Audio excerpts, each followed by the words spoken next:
What's happening? What's happening with it? Y'all already know what it is. You tuned in to another episode of Everything Boxing. There you go, talking that boxing again. Yeah, we getting it in today. A great night of fights coming up, and we got a lot to talk about. So when you come in the building, make sure that you smash on my like button and let me know you're in the building. Salute to everybody.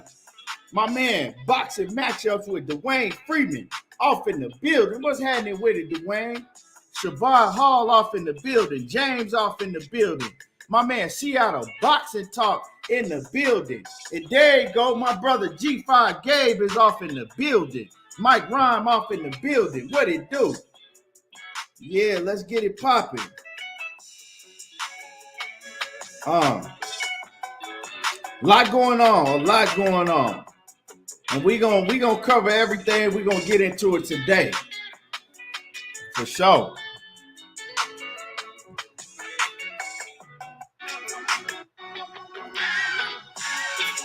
Mr. Steal Your Chin in the building. SWAT TX. AJ64. What's happening with it?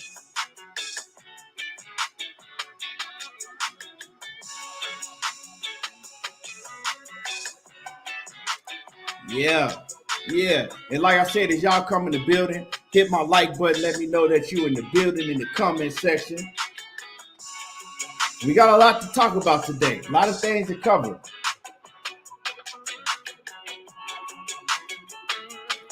Yeah. So,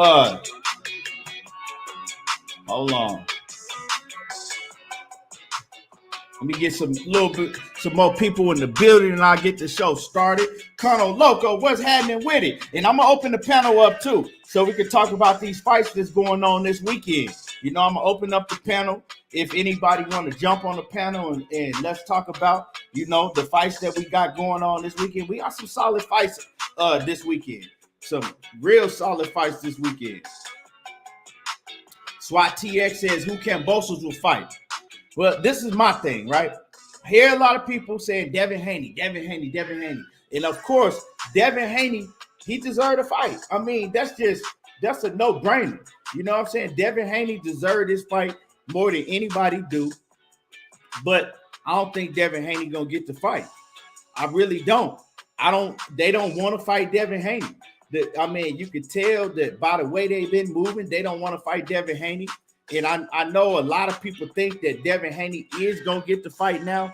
That you know, Vasil Lomachenko, he not gonna be able to get the fight because of the whole situation with Russia and Ukraine. But I still don't think Devin Haney gonna get the fight. I think that what's gonna happen is that George Kambosos, he's still gonna have a fight over there in Australia, and I think that he's gonna pick you know, a soft touch type of opponent. Then he gonna pick somebody that he can beat pretty easy.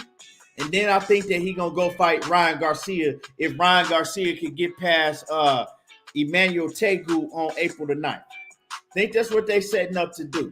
Or if Ryan Garcia can get past Emmanuel Tegu on April the 9th, maybe in June or July, they'll have Kambosos in that, you know what I'm saying, in Ryan Garcia. And Kambosos just wait on Ryan Garcia. But either way it go, I don't think that he going to fight Devin Haney.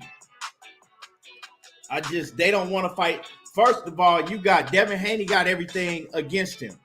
George Kambosos don't want to fight Devin Haney, right? Then you got George Kambosos' promoter, Lou DiBella. He can't stand Devin Haney's promoter, right? He don't like Eddie Hearn. He don't want to do no business with Eddie Hearn. And now we know that DAZN tried to negotiate. But if he don't want to do no business with him, and then his fighter don't really want the smoke, yeah, I mean, you know, it's going to be hard for them to get that fight. If he was going to fight Devin Haney, I think that he wouldn't have been moving like he been moving in the first place. You know what I'm saying? He just doesn't want to come out and flat out say that he don't want to fight Devin Haney, because then, you know what I'm saying, he going to be going back on his word from what he was saying in the beginning. But everybody already see he already went back on his word. What's happening with it? Batman in the building. What it do?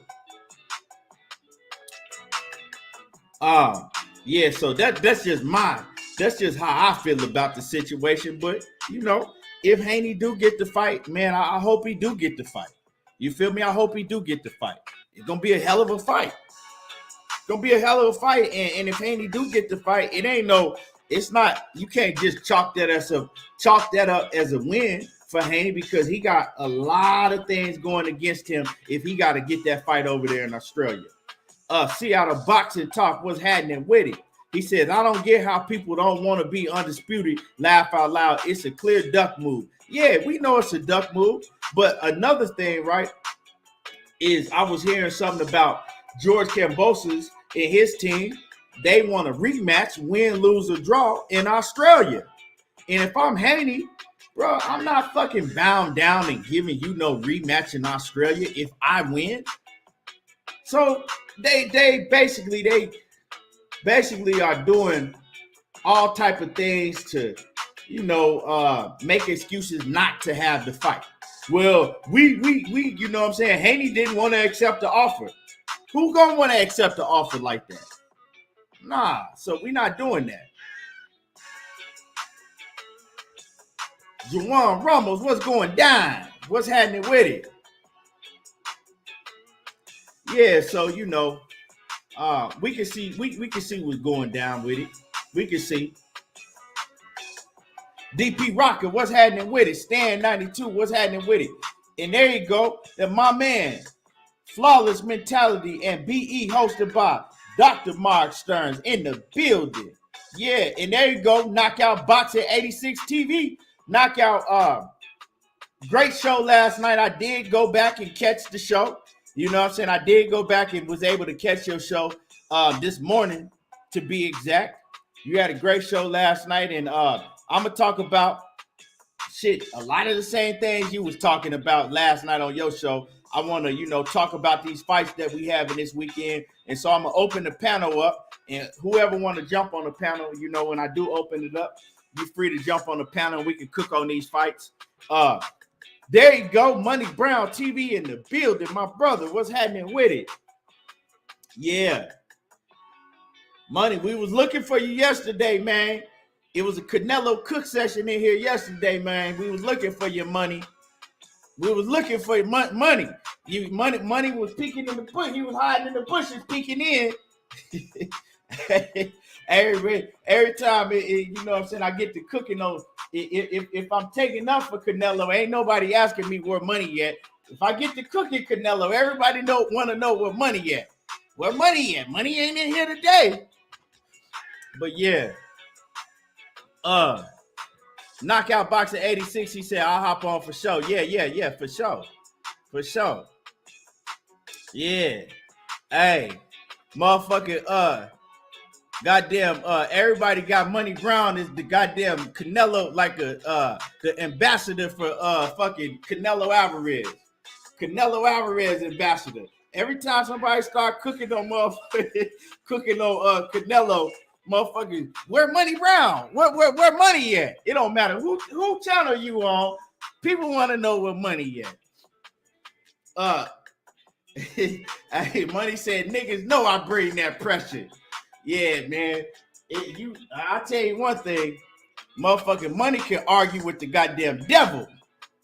Motherfucking Money Brown to out argue the devil. Wrong or right. It's gonna be hard for you to out argue Money Brown. For real. Oh shit. Oh man. Votes UK, what's happening with it? The Queen Cassandra Mason is in the building. Salute. The Boxing Plug, what's happening with it? He says Kambosos is making sure he has insurance plan in place just in case he loses. He can have all the cards stacked in his favor. Shaking my head. That's some just whole ass shit to me.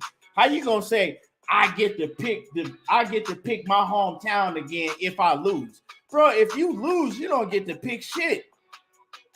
You already had the advantage in the beginning. You know what I'm saying? How you gonna lose and then you still get to call the shots? Nah, it don't go like that. Motherfucker acting like he Floyd Mayweather and shit. Nitty G, what's happening with it? It's only a few names that's big and that has that much of power in boxing, right? And George Kambosos show ain't one of them. Anthony Johnson, what's happening with it? Abdul, what's good with it? He said, Abdul Anwar says, I got Haney against the field. Kambosos eating. He said, it jumped on me. Damn, this shit jumped on me. He said, Kambosos is eating that duck soup. Yeah, but Abdul, when you say against the field, you got to put some names on it, man. You got to put some names on that when you say you got him against the field. You mean you got him against Tank Davis? I mean, Shakur ain't at 135, but do we got him against Shakur? Who is the field?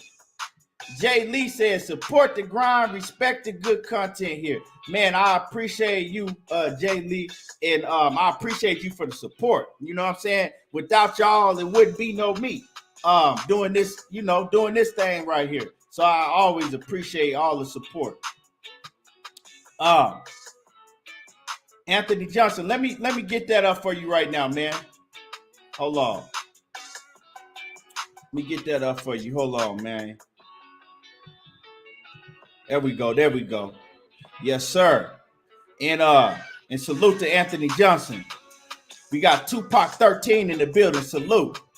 Knockout he say Tank Davis, Lomachenko, Shakur Stevenson, Gary Antoine Russell all got the smoke for Haney. Yeah, but I just wanted to know who he meant the field, because the field could mean anything. But salute to Anwar. My man W right side in the building. You know what I'm saying? He ain't never on the wrong side. He stay on the right side to W right side. And yeah, y'all hit that like button. If you come in the building, hit that like button, because I'm gonna start to show up. He says, Abdul Anwar says, all of them at 135. I think he'll be more dangerous at 142. I respect your opinion. I do respect your opinion. And it's not, you ain't crazy for thinking that. But I wouldn't agree with that fully. I think that Tank Davis will beat him. You know what I'm saying? I think that Tank Davis will beat him right now. And at 140, it's a handful of opponents that I would pick to beat him at 140. Just to be, you know what I'm saying? Excuse me. Just to be honest, at 140, at 140, it's a handful of opponents that'll give him all the problems in the world at 140. But at 135, he definitely would be in the top 3 at 135, top 4. I'll say definitely at top 4 because it's not a guaranteed win against Lomachenko. It ain't a guarantee. It sure ain't a guaranteed win against Gervonta Davis. And who else? He'll beat Ryan Garcia for sure. And yeah, so he in the top 3. He in the top 3 for sure. Mr. Steal Your Chair says Devin Haney said he ain't get wobbled by Ramirez. That right there would tell you who will beat him. Yeah, he was playing. He was joking around, but it's like he didn't like that somebody was bringing that shit up. But it come with the territory, man. You fight enough, you're gonna get wobbled by somebody. You know what I'm saying? And more than likely, it's going to be early on in your career. Votes UK says 140 is full of lines. Yeah. Votes UK says Devin a whole different animal at 140. I mean, all right. It's some whole different animals at 142. Abdul Anwar says, I think he'll have more power because he's starving himself at 135. I think he'll get better with his competition. Okay, do you think he could beat Matias? Do you think he could beat Matias? Do you think he could beat let's say Gary Antoine Russell? Do you think he could beat Regis Prograis? Those are three names right there that I said, hey, I don't know about them three. Those are just three names off the top of my head.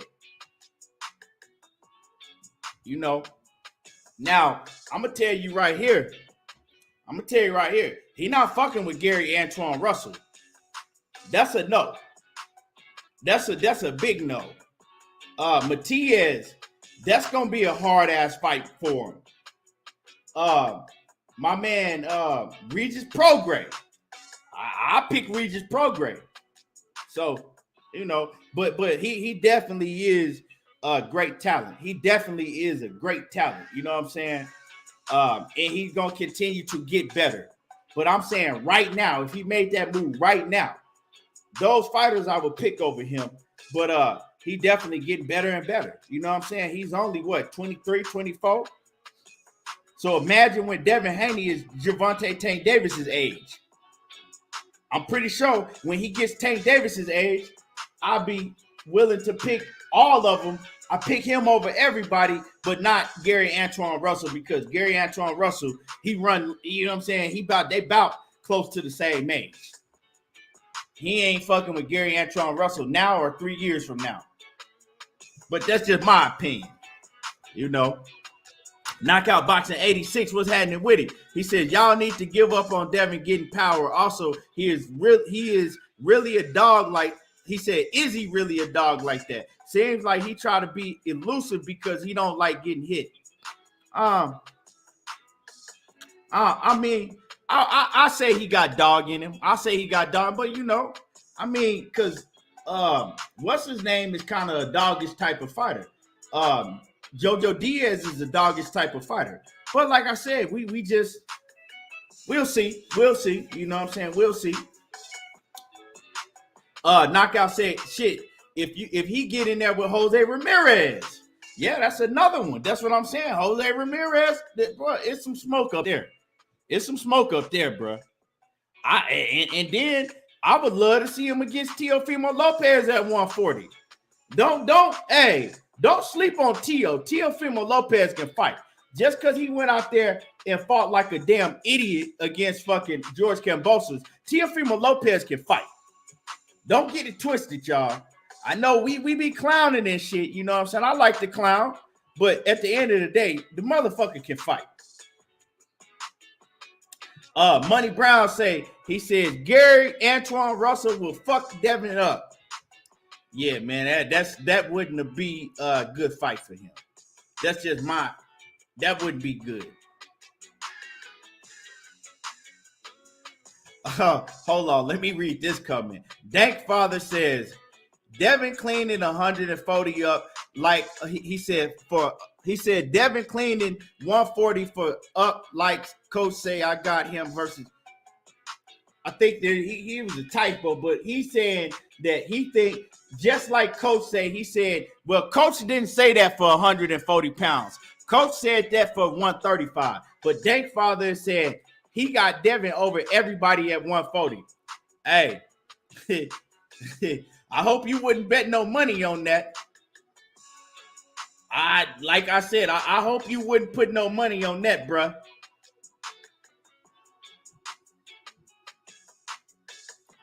Yeah, I hope you wouldn't put no money on that. You feel me? I wouldn't have, if I was your financial advisor, I would advise you to hold off on that bet at 140. Now, if you did it at 135, you know, you have a 50-50 chance. At 140, your chances are very, very slim. Slim to none. You dig? PLG Ski. He said Arkansas in the building. Y'all already know. You know what I'm saying? Y'all know where I'm from. Them Razorbacks, them Hogs. Yeah, PLG ski. Salute. Salute to my brother. Votes UK he said, Keon, he says, who would you like to see Catterall fight at 140 after Josh Taylor robbery outside of Taylor rematch? I'm going to be honest, right? He wasn't that impressive to me. He didn't give me that wow, whoa factor. I had to see more Catterall. I'll have to see more of him, but I mean, I would like to see him against somebody like realistically, because you know Regis Program getting the fight, Gary Antoine Russell, he ain't gonna get the fight. I would like to see him against somebody like Jose Ramirez. If Ramirez get past Pedraza, that'll be a good fight. Catterall versus Ramirez, that'd be a good fight, solid fight. Knockout. He said, knockout don't go talking shit. Yeah, we know who Knockout got over the field. Knockout and Money, you know what I'm saying? They brothers, you know what I'm saying? Knockout and Money, they got the same. They think that Tank can beat everybody. Knockout and Money think that Tank beat everybody at 135, and they think that he move up and whoop everybody at 140, which I would have to disagree when we talk about 140 pounds, because Tank don't want to fuck with no Gary Antoine Russell. But that's a whole different story for a whole nother day. But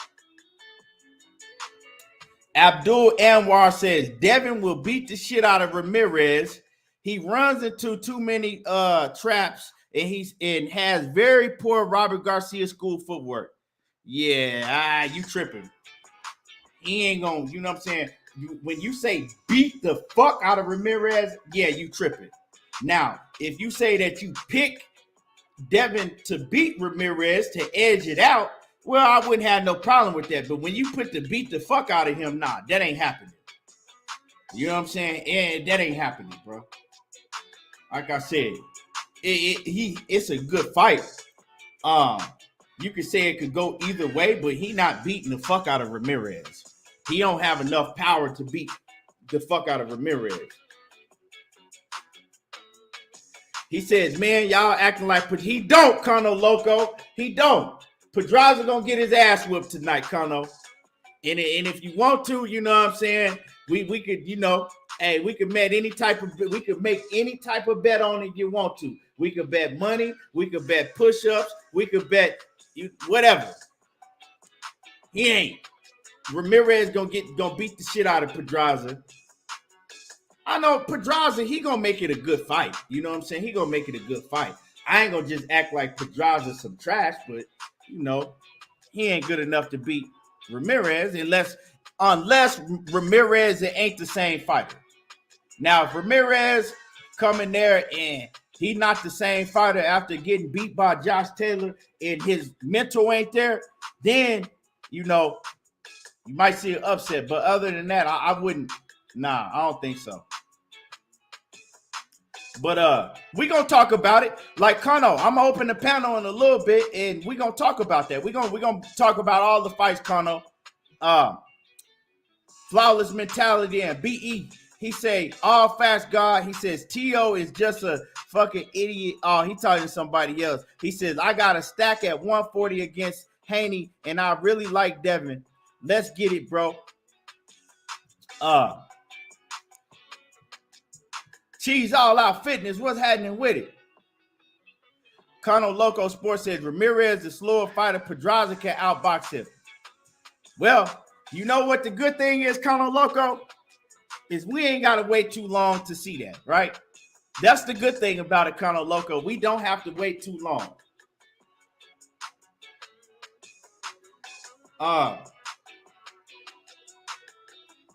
Man.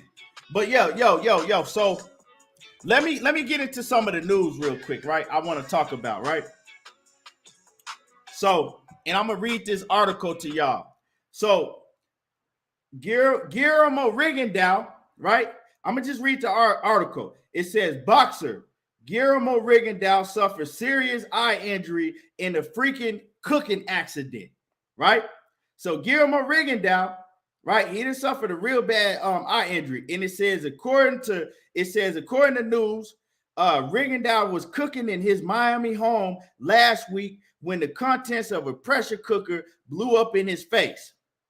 It says when the pot exploded, and he said, when the pot exploded and we saw how Rigondeaux was left, we thought the worst. Because his face and his eyes looked very bad as a result of the impact from the explosion, right?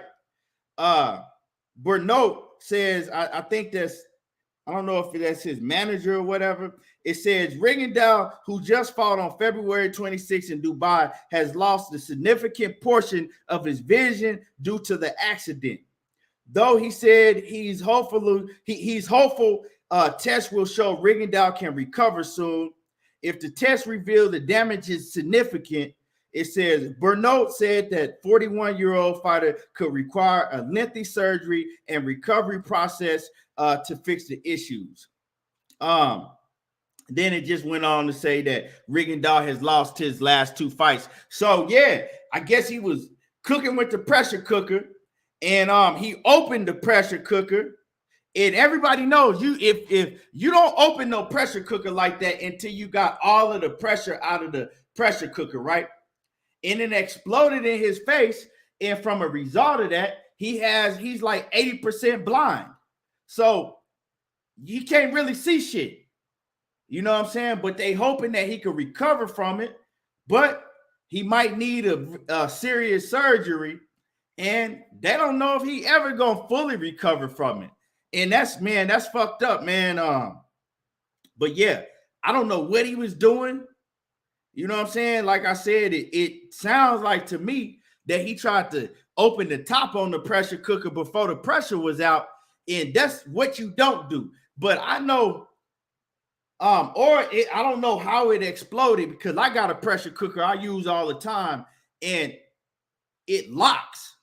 So the pressure cooker will lock on you. So you can't open it until all of the air is out. And it'll tell you specifically, do not open it until you release all of the pressure. Because, yeah, that shit will blow up in your face, and, you had the results that Rigondeaux got. So, hopefully he can recover. But right now, he pretty much blind. So that's just some news for y'all that didn't know. And y'all hit the like button, man. Let me check these likes. Because for some reason, y'all like to come in the building and will not hit the like button. And salute, man. I appreciate my brother Anthony Johnson off in that Cash App, man. Showing love and, helping the channel continue to grow in that Cash App, man. I appreciate you. Stan 92 says, yeah, mine won't unlock until the pressure is let out. Just gotta, yeah, right. That's how mine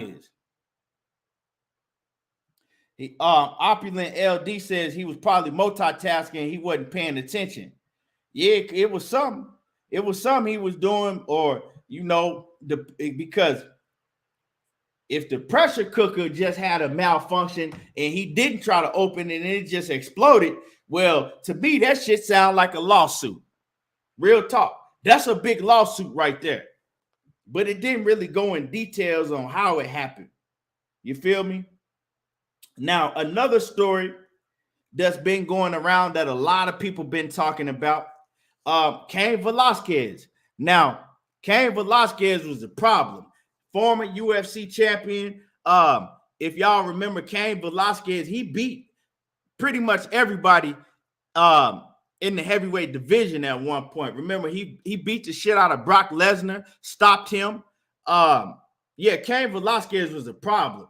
And so Kane Velazquez, he's in jail on attempted murder charges. And the thing is that, so Kane Velazquez, he found out, well, he didn't find out, I guess a child, right? One of his family members that was a kid was basically molested, right, was basically molested. Let me read y'all the article because I got the article, right? Hold on. Let me read y'all the article. And we're going to cook on this for a minute, and then we're going to get, and then I'm going to open the panel, and we're going to get into all the boxing talk.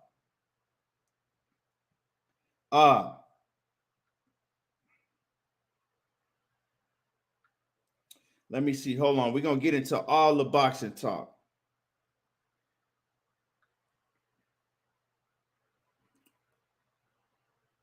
So it says San Jose police said Velazquez was attempting to shoot a man who allegedly molested one of Velazquez's relatives. The retired MMA star was arrested on multiple charges. It says Rousey tweeted, I'm gonna get into that later, but it says, according to police, San Jose and Morgan Hill officer received a call about a man shooting inside a vehicle with 3 passengers inside. The gunman was identified as Velazquez, and he allegedly shot one man who was later transported to a hospital with injuries. It says the report said Velazquez followed a woman and another man who was later identified as Harry Goularte Jr. The police said Velazquez fired a gun at Goularte, who was recently charged with molesting a close relative of a retired mixed martial artist. Goularte was charged with 1 felony count of lewd and lascivious act on the child. Rude and lascivious act on the child, February the 25th, and was granted supervised release, police said. So basically, this motherfucker was granted a release. So he molesting children, but they let him out. Right? They let him out. So it says Goularte lived at a daycare ran by his mother. Goularte's mother was inside the vehicle Velazquez shot, according to the police. Authorities said that the daycare had been temporarily shuttered.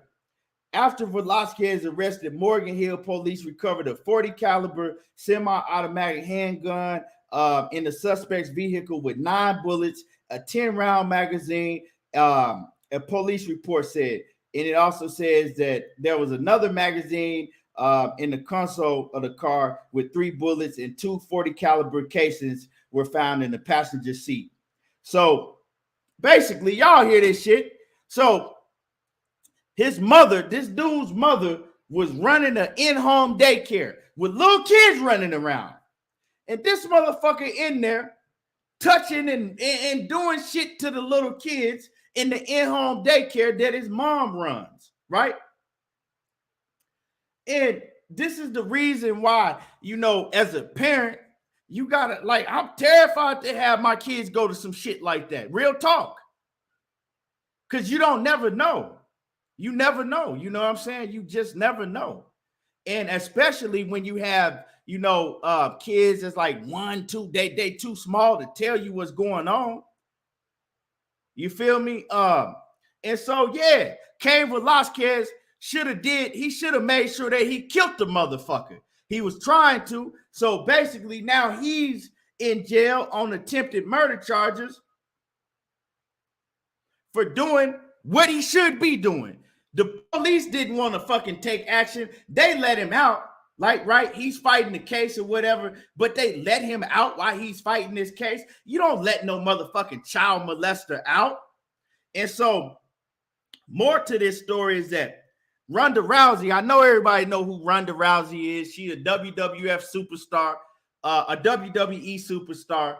Now she is, before that, she was the, biggest woman superstar in the UFC, Ronda Rousey. So Ronda Rousey, she put out a tweet saying that her tweet said, "I would have done the same thing, if not worse. Free Kane Velazquez." Now, she's getting backlash for sticking up for Kane Velazquez. She's getting backlash. People have a problem with Ronda Rousey sticking up for Kane Velazquez.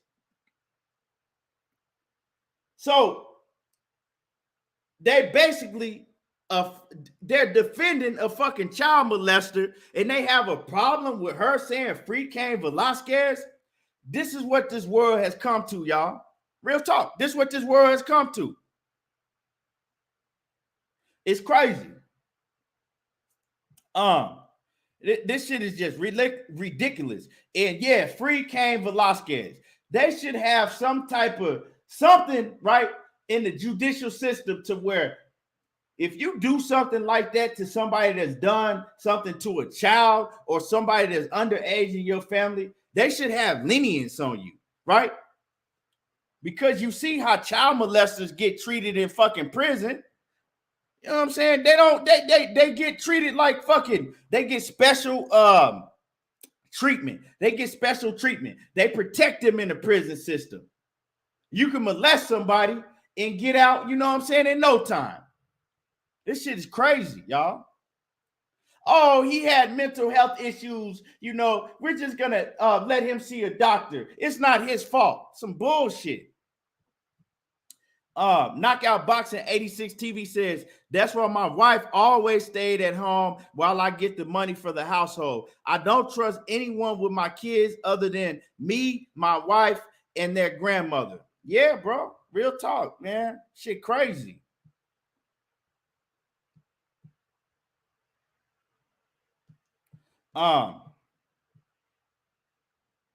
Jamie Hicks says, this generation supports child predators and homosexuals. Yeah, you right about that. That's real talk. We see shit done change, man. This shit crazy. Manny says they should lock that pedophile up in the same cell as Kane Velazquez and see what happened. Yeah, that's what they should do, but they not. You see, they let him right out. You know what I'm saying? They said he was charged with these charges on February the 26th. And he out rolling around with his fucking mom in the car like ain't shit happened. He rolling around, right? Get to go shopping, get to do whatever the fuck he want to do like ain't nothing happened. They just let him out like nothing.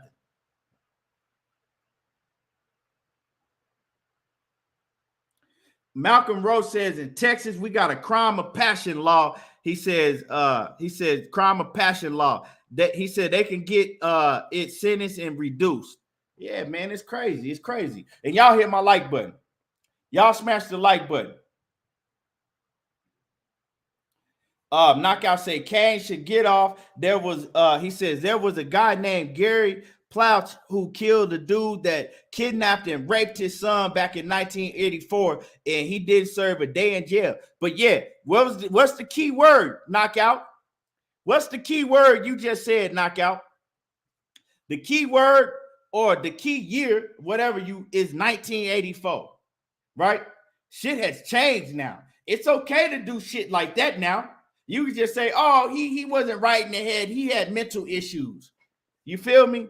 Back in 1984, shit was different. Now it's okay.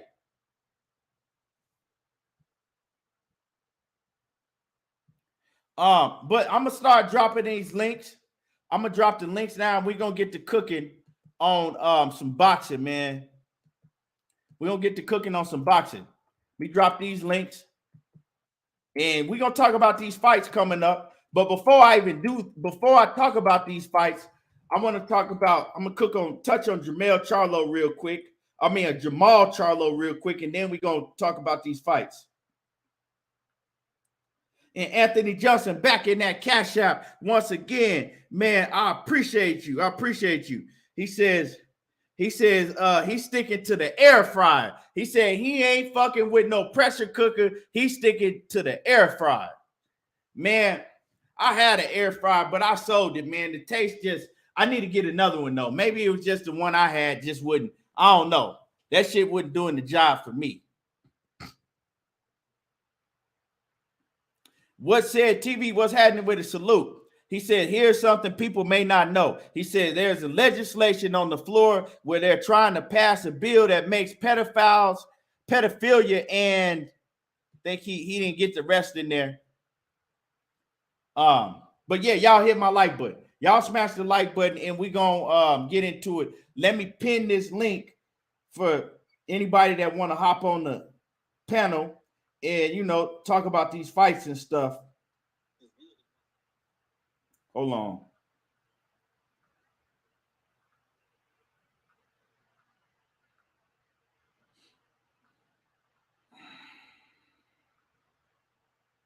And while I'm pinning this link up, y'all hit my like button. Smack, yeah. This the likes that's bad. That's horrible. Hit the like button. I don't even know why I gotta keep telling people hit the like button. Then I'll tell people to hit the like button, and they still won't hit the like button. Hit the like button.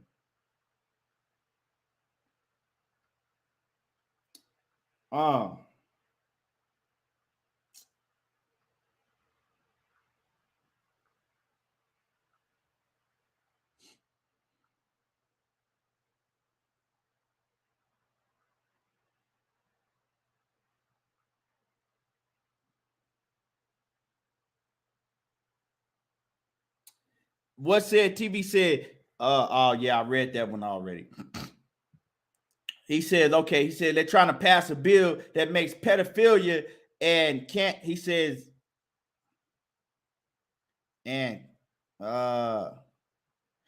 said they trying to. Oh, okay. They trying to make it to where it's a mental illness, not a crime. Yeah, I was just saying that shit.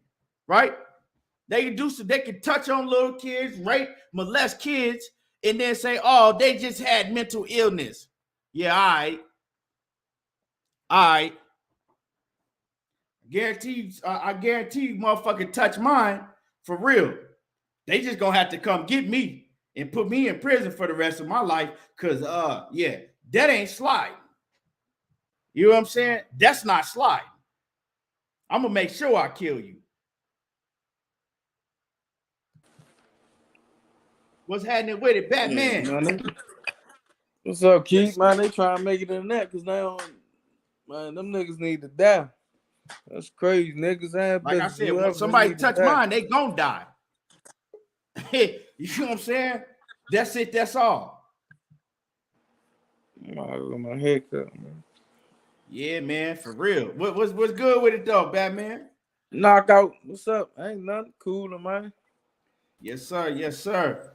Ready for these fights? Look at these fights this weekend. Yeah, man, some hell of a fights. Hell of a fights this weekend. Fellas, what's good with y'all, man? Hope everybody doing good. Ready for the weekend and shit. I'm finishing up work. Ready to talk some boxing, then watch some boxing, baby. It's gonna be a good weekend today and tomorrow, dog. Yeah, man. I can't wait. Yeah. I can't wait. Smooth Groove, what it do? Oh, the Queen Sheena is in the building. Salute to the Queen Sheena. Salute. Macados, Mac of the South. What's happening with it? Let me see who else I missed. Let me see who else. Matthew Valentine, what it do? Let me see who else I didn't miss. But salute, if everybody that I missed, salute to everybody. I appreciate everybody coming through here, showing love. And yeah.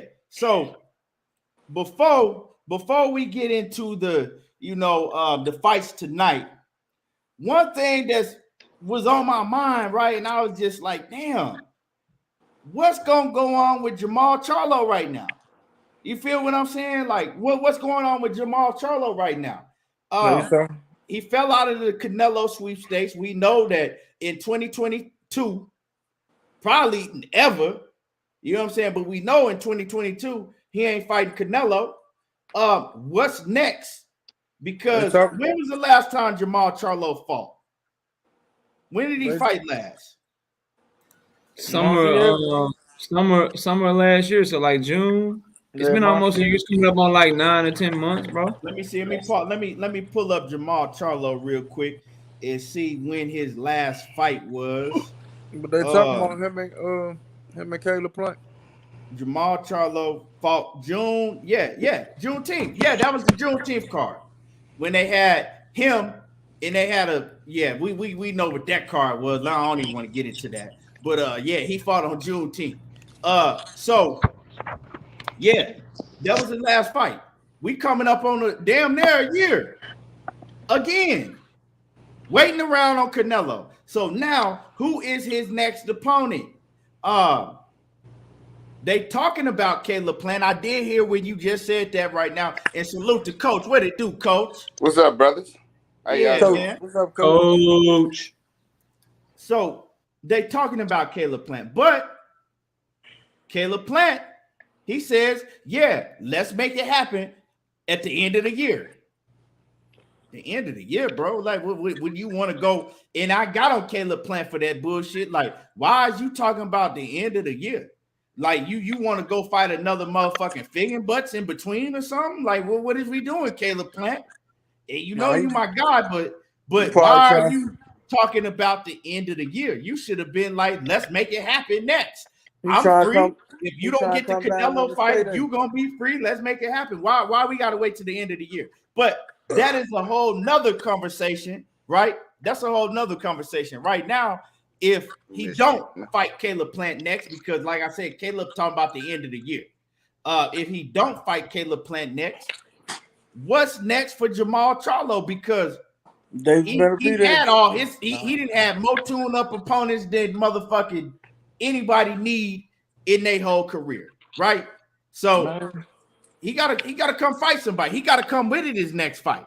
Who y'all see out there that's available that y'all think might be a possible big fight for Jermall Charlo? We could go from 160 to 168. You go ahead, Batman. John Ryder. There ain't nobody else out there. The fuck? David Benavidez about to fight. Boo Andre about to fight. He about to move up, fight in the WBO for the mandatory spot. Man, ain't nobody else out there. If he moving up to 68, who the fuck got 68? That's good competition. Well, we talking from 160 to 168. Oh, from 160.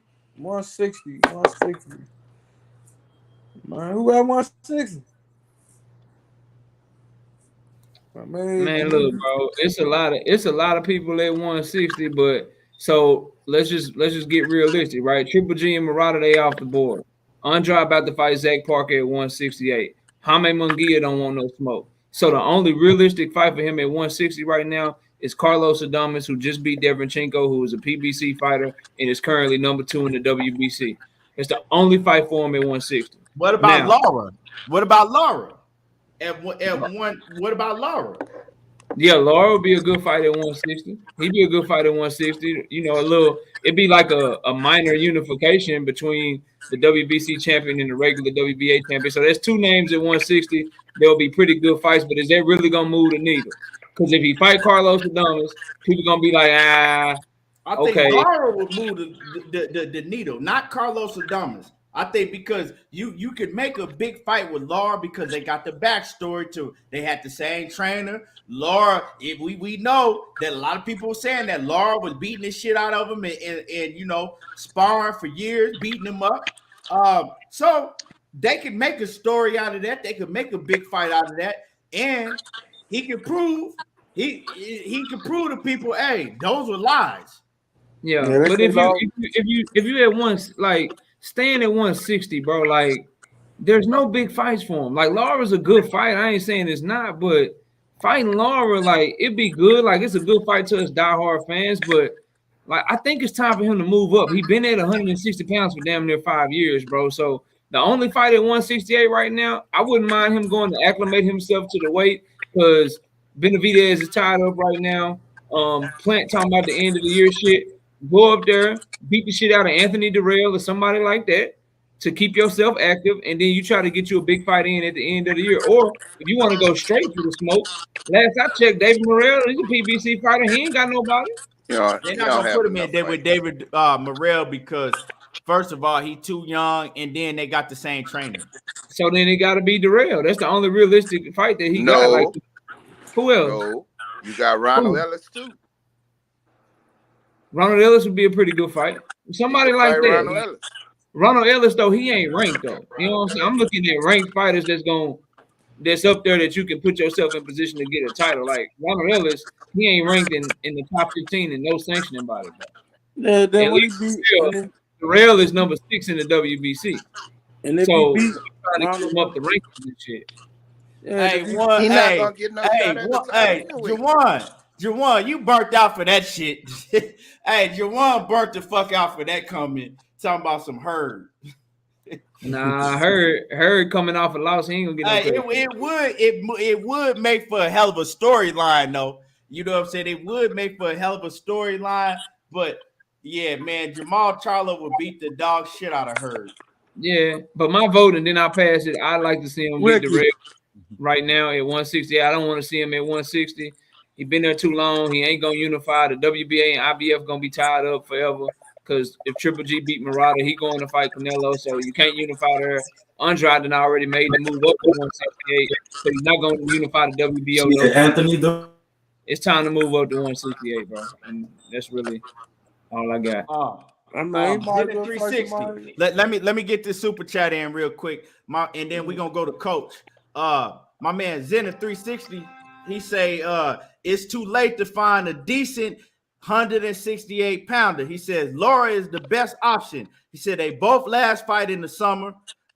And he said they both last fought in the summer. My bad. He says, and the winner will be WBA regular champ. They can force to consolidate or vacate WBA super belt. Yeah, I like that, Zenith. I like that fight. It's a storyline behind it. I think that's a good, solid fight. I like that. I agree with Zenith on that one. And y'all know me and Zenith, we hardly agree on shit. But I agree with Zenith on that one. And salute to my brother Zenith, always coming through, showing love and support to the always supporting. And let me get my man G5 Gabe in here. And Coach, Yeah. What's happening with it, G5? G5. What's going on, my good brothers? You know what I'm saying? Go finna clock out on this Good Friday here in a minute. Birthday tomorrow. Turn up. You know what I'm saying? I already know you finna turn up. Yeah, happy birthday. And happy early birthday. Oh, yeah, man. You know me. I'm going to be on a goddamn planet. Hey, don't do it time I clock out. Oh, no. Now I got my kids, man. Yeah. Coach. Hey, bro. Yeah. Coach, go ahead, Coach. Oh, you talking about who he should fight? Yeah. I mean, David Benavidez fighting when in April? Yeah. He fighting in April, and he ain't gonna have no fight lined up after that. But you don't want him to wait too long, bro. Because I mean, he waiting anyway. That dude ain't in no rush to fight. Exactly. If he still haven't gotten a fight after David Benavidez beat the shit out of Lemieux, make the fight. You know, he can make the fight. David ain't gonna give a shit. He gonna want to fight. That's all I know. That dude want to fight everybody. Nobody want to give him a chance. So it is what it is. If he's still available after that fight, and he talking about waiting until the end of the year, Benavidez will be there. Benavidez, he ain't gonna make that fight with Benavidez, though. Well, he ain't gonna make it. Just like he talked shit before, so he ain't gonna make that fight. Read Zenith's comment, and then you can speak on that too. Man, Canelo still got the belts. It ain't like Canelo done gave up them belts. Canelo do what Canelo want to do because that's what the sanctioning bodies let him do. They ain't gonna force him to do shit because they know one thing: Canelo gonna take them belts and say, you know what, fuck your belts, and now y'all ain't getting all the sanctioning fees because the percentages go up with the salary. So they ain't gonna do that. They ain't gonna make Canelo fight nobody, bro. So that shit is done. He can hold them fucking belts as long as he want and do whatever he want to do. They just let that motherfucker rob the bank, bro. That's it. So we don't know how this shit gonna play out at 168, especially dealing with these sanctioning bodies who don't uphold shit. Just like this shit, the WBA light heavyweight title not supposed to be for a title because of the shit that's going on with Russia and Ukraine. Well, we found out that that's not true. So they do whatever they want to do, bro. It all to benefit the money man. And whoever making the money, they ain't gonna make them give up no belt. That shit ain't happening, bro. Well, what about because we don't know. We knew he was trying to move to 168 because of Canelo. Because see, let's backtrack a little bit, Coach. Right? A couple 2 months before that, he was telling everybody know I ain't no 168-pound fighter. I ain't going to 168. Right. You got to come to 160 and see me. And then the Canelo shit was on the table because PBC wanted Canelo to fight him. And then it was all of a sudden, well, I'm moving to 168. So we don't even know if he going to move to 168. Right. So what about you got Chris Eubank Jr. He fight at 168. I mean at 160. Yeah. He might stay at 160. We really don't know. Who the number one contender for WBC champ at 160?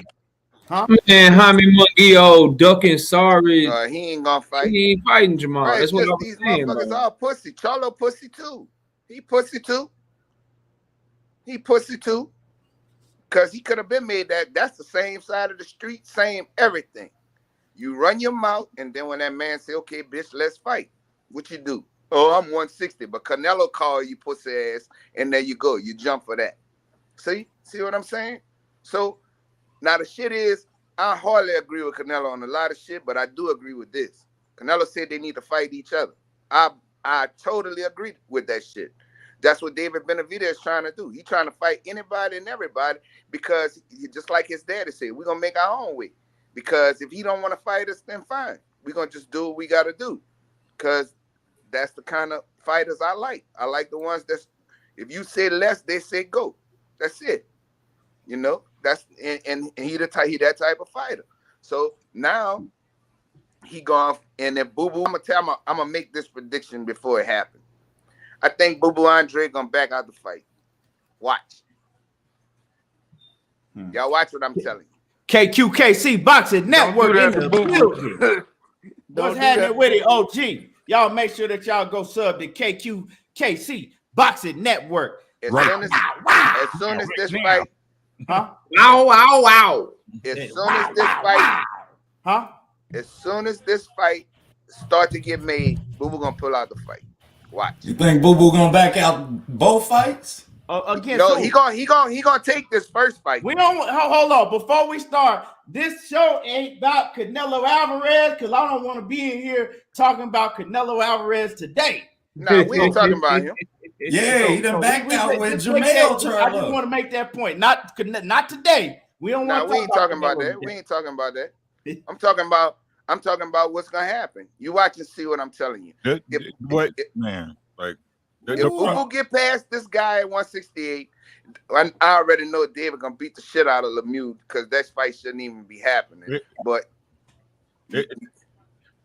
what'd you say, Rick? Yeah, I was saying what people don't want to grasp, bro. Like everybody, give Boo Boo a chance. Boo Boo had chances and fucked them off, bro.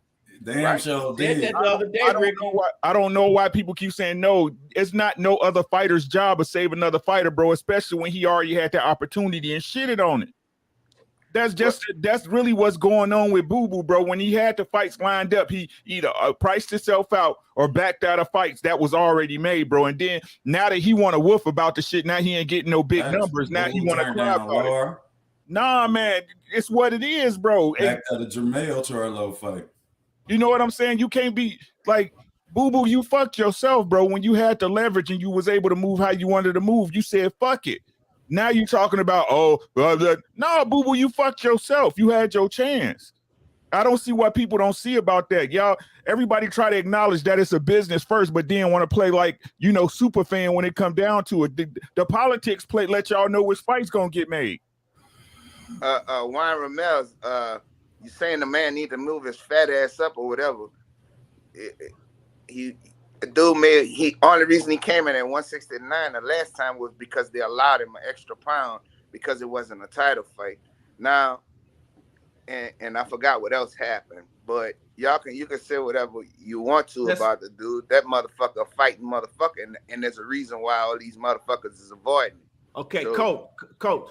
Let me get around the panel because, like I said, we got to cook on these fights. So let me get through this. So, Ricky Williams, you next. Who do you want to see, or who do you think is realistic for Jermall Charlo to fight next, 160 or 168? Man, I think the fight to make for Charlo right now is fucking Danny Jacobs, bro.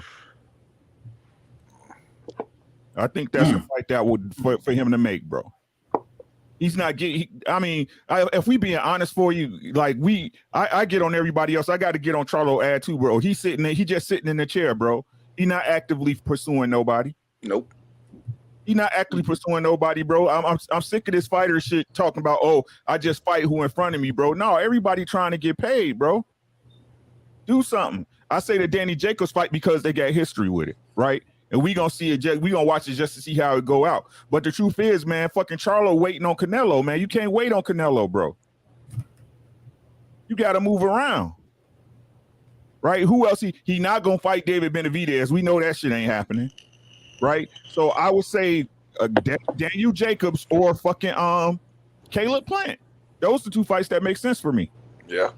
So how do you feel about Caleb Plant saying, yeah, we need to make that happen at the end of the year? I think Caleb Plant acting pussy.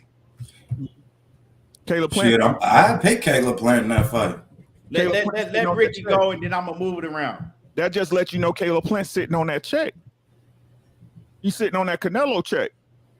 You know what I'm saying? He back training and stuff, but and he not said no end of the year, man. you know. That's a summer fight, bro. That ain't no end of the year fight. That's some shit that should be happening. Right. I mean, when did he fight Canelo? When was the Canelo fight? November. Right. So yeah, that's a May-June fight. Right. That's a May-June fight. But like I said, all of them bullshit, man. Like that's why I fuck with Errol, because Errol the real one at the PBC. That's why I fuck with Wilder, because he the real one at PBC, bro. You know what I'm saying? It's no different. I keep trying to tell y'all, this the shit that killed me, is that people want to cry about PBC, cry about Top Rank. All these people doing business. The problem is y'all try to play like one promotional or management company is doing business. All of them are risk reward, bro. All of them want to keep a fighter fresh and relevant as long as they can. The longer they relevant, the more money they make off of it. Yeah, you gotta include that butter boy up in there too, though. Outside the box media. Let me go to you, and then I'm gonna go to my man G5 Gabe, and then we're gonna move on. We're gonna talk about these fights tonight. But before that, let me get the super chat. My man Zenin 360 back in the super chat. He says Murata WBA champ, the winner of him and my audio running behind, man. Oh shit. Yeah, go out and come back in. Yeah, I gotta go out and come back in. All right. He says Murata is the WBA champ. The winner of him and GGG either gonna have to fight the WBA regular or vacate for Canelo.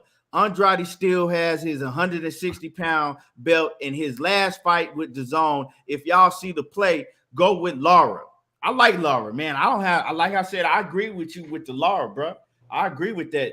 Lara too small. I think Lara too small for. I'm just being honest. I think Lara too small for Charlo.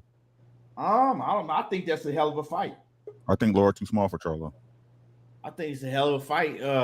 I wouldn't say that he's too small for Charlo, because Lara, you know, he can still box. Now he don't move like he used to, but Lara, he sit down on. That's my thing with the Lara fight. This ain't the old Lara. These guys at the end of their rope, man. Yeah. So outside the box media, go ahead. Who would you like to see Jermall Charlo fight, and who you think is realistic? Cali Fire, salute. I think you got to make the Plant fight happen. I think that's the most winnable fight for Jermall Charlo.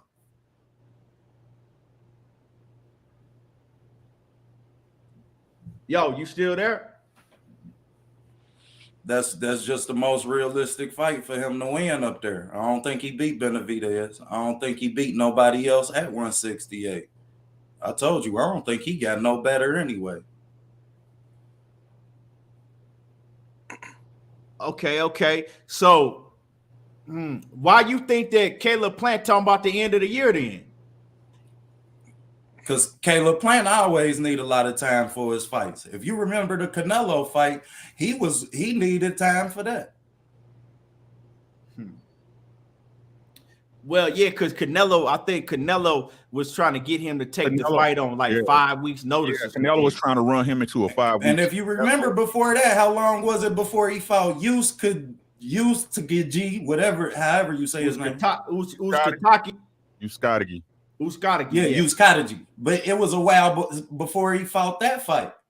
Well, because he had a broke hand. He broke his hand, and so he was out over a year he had a hand surgery. But hey, Keon, how long is Uskatagi out?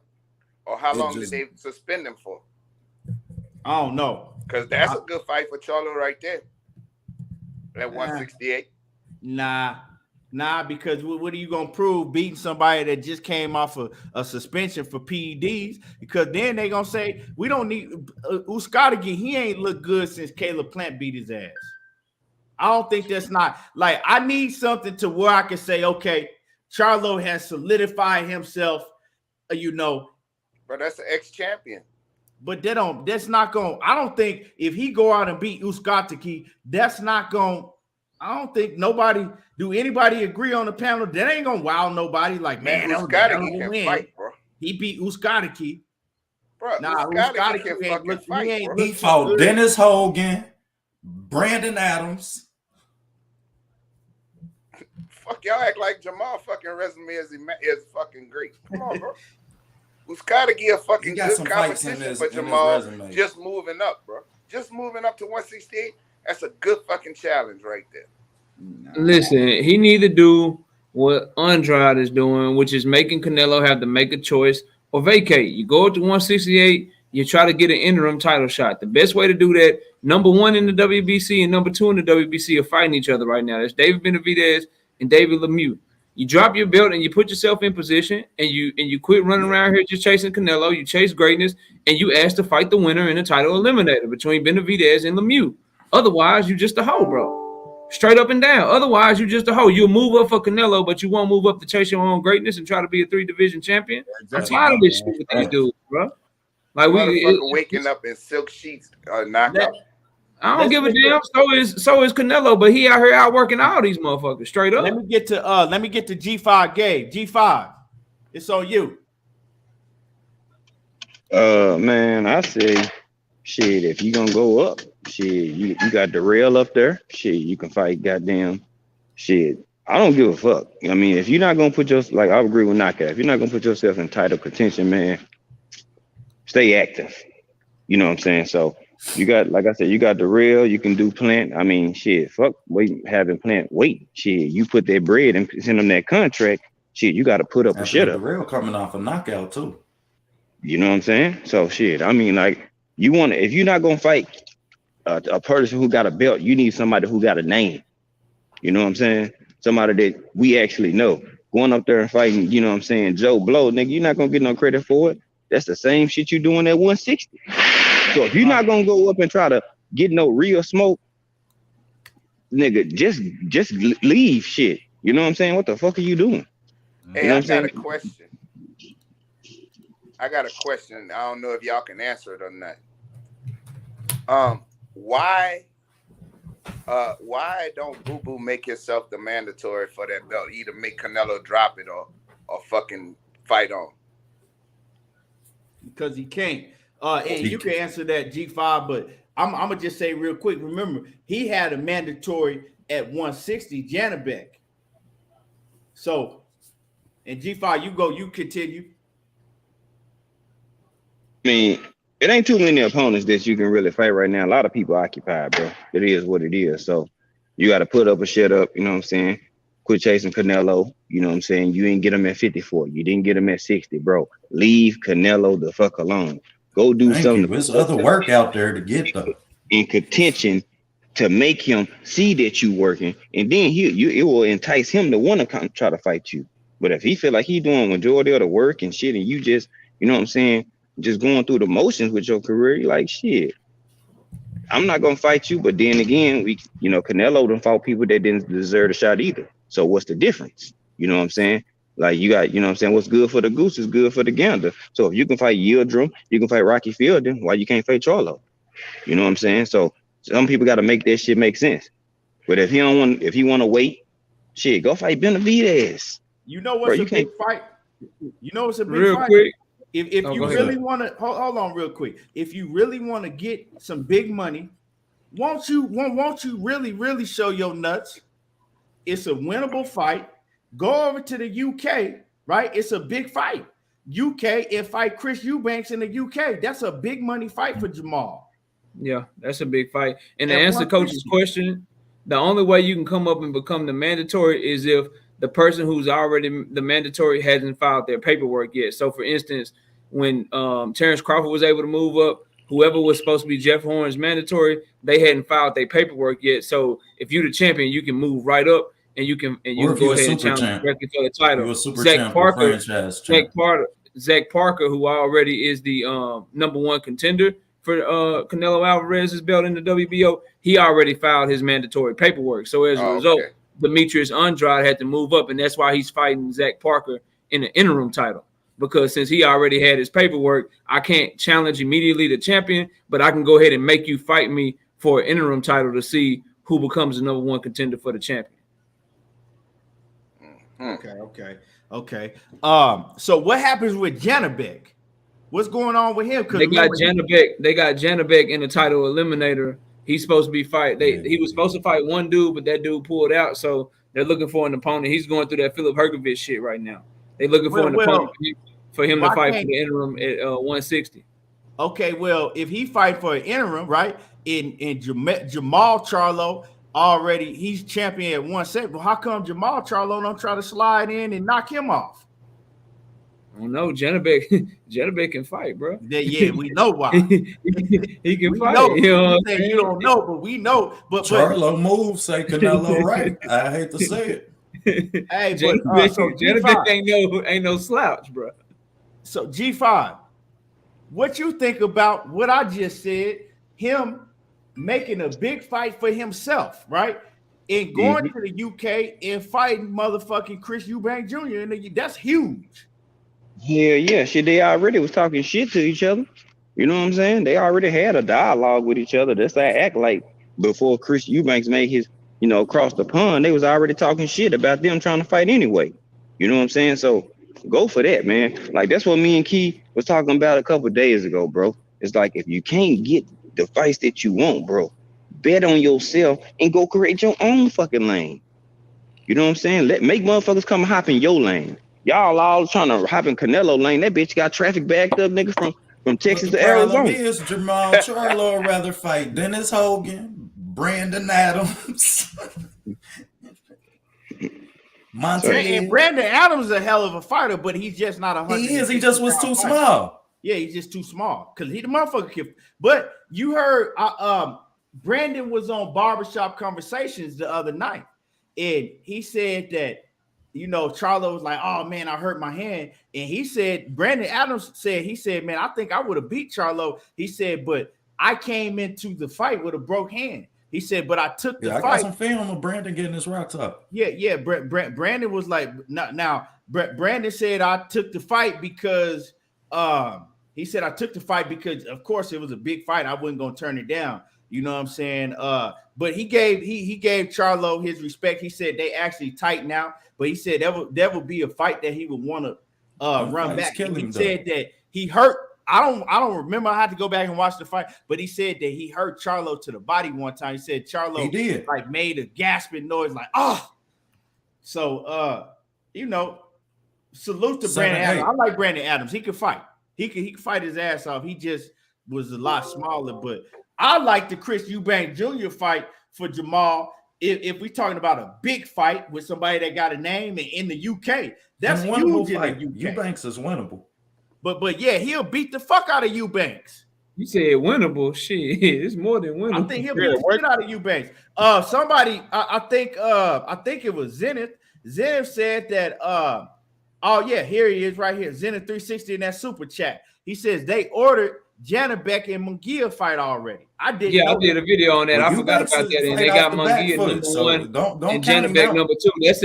That's an interim title, but they don't know if Munguia because they ain't started negotiating yet. You know how Munguia is, man. Oscar and them ain't started negotiating yet. Yeah, Munguia gonna get out that shit. That's why I said they looking for an opponent for no smoke. They ordered that shit like 2 or 3 weeks ago, and they still ain't negotiating. They're trying to find their way out that shit, bro. Munguia ain't fighting no threat, bro. So let me let's move on. Let's move on. I think we all agree that Jermall Charlo, he gotta fight somebody. He gotta fight somebody that has a quality name, that got a name. Mm-hmm. You know what I'm saying? Even though Eubank, reason I brought up Eubank at 160, even though we all know he ain't the best, but he got a big name in the UK. You know what I'm saying? So that would be a big fight for Jermall Charlo to get a big bag. And we do know one thing is Eubank is dangerous. He can punch. You know what I'm saying? It'll make for a real good fan-friendly fight. Wasn't they already pushing, like, wasn't they moving towards that fight before? They were supposed to fight a couple years ago, and I don't know what happened. Yeah, I could swear I remember they was trying to move towards that fight. Because I remember because Charlo had beat Korobov, right? And then Korobov was fighting Eubank and threw a showdown in the first round. Yep. Eubank left the PBC, remember? Yep. Eubanks left PBC and went to Roy Jones. Yep. Yeah, he left the PBC. So now y'all know how Al is. We want to see that fight, but y'all really think he gonna do business with Eubanks? Yeah. Boy, Eubanks look like a broke Roy Jones, boy. Yeah, he to me, he won that last, but he looked bad. Like he looked like some shit to me. And I know Jermall Charlo beat the dog shit out of him, but I'm just saying that it's a big name fight. It's a big fight. But y'all hit the like button. Let me check the likes because we're gonna move on, and it's time to cook on these fights tonight. So let me see where the likes is at first off. Let me see what these likes is at. And y'all get the likes up. Y'all get the likes up. Hit the like button, y'all. Come on, man. I shouldn't have to keep telling everybody to hit the like button. Smash on the like button. This shit don't even cost nothing. It's free. It don't take you no time to hit the like button. So I'm gonna go around the panel. And we're gonna talk about these fights this weekend, right? So let me see. Let me pull it up real quick. Hold on. I'm excited about these fights this weekend, though, y'all, for sure. We got some solid fights this weekend. Tonight. We got fights. Mm-hmm. Yep, Chocolatito fight tonight. Man, I'm not gonna be able to watch the Chocolatito don't fight tonight. tonight. He fight tomorrow. Fight tomorrow, yeah. So here's the fight card. So first we're gonna do the ESPN. We're gonna do the ESPN fight card that's coming on tonight, y'all. And so first we got, let me see what fight I want to go with first. Cause I ain't gonna, the fights that don't really mean shit, I ain't really gonna go over them. Let me see. Okay, the first one I want to do, I want to talk about, let's go over to Jose Gonzalez and Gio Santiziman. Did I say that shit right? Knockout? Yeah. Santiziman, some shit. I don't know. Santiziman, right? Jose Gonzalez and Gio Santiziman, right? This is a good fight. Some of y'all might y'all know Jose Gonzalez by getting his ass beat by Shakur Stevenson, right? He's the one that Shakur was going with Jose Gonzalez's girl, and Jose Gonzalez's racist ass family didn't want her being with Shakur Stevenson because he was a brother. You know what I'm saying? That's just what it is. And Shakur Stevenson embarrassed him and beat his ass every round. But Shakur Stevenson should have stopped him. But Shakur let off the gas because he didn't want to hurt, his girlfriend's brother. That's what happened in that fight. And then Jose Gonzalez, he fought Emilio Navarrete, and he one of the only ones that was able to go to distance with Emilio Navarrete, right? But Navarrete beat the dog shit out of him. Navarrete, he beat him up pretty bad. He took a lot of punishment in that Navarrete fight. So his opponent is Gio Santiziman, right? And Gio, he also fought Navarrete, right? He fought Navarrete also. He got stopped by Navarrete in the 11th round, I believe, right? But he had some success against Navarrete. If y'all watched that fight, I know Knockout watched the fight. I know Ricky Williams remember that fight. He did have some success against Navarrete. He actually buckled Navarrete, you know what I'm saying, a couple times in that fight. But ultimately, Navarrete was just too much for Santiziman, and he stopped him in the 11th round. He just overwhelmed him, and you know what I'm saying, he stopped him. When you compare both of them in the Navarrete fight, even though that Jose Gonzalez lasted the 12 rounds, I think that he took more punishment in that fight against Navarrete, Jose Gonzalez, that is, than Santiziman did. Joe older. He took more punishment, you know what I'm saying? But like I said, he was able to last. Now, when I look at this fight, y'all, when I break down Joet Gonzalez versus Santiziman, I see that Joet Gonzalez, he's solid. He's a pretty good fighter, but he's taken a lot more punishment in his career. He took punishment against Shakur Stevenson. Just not his last fight was Navarrete, and he took a lot of punishment in that Navarrete fight, right?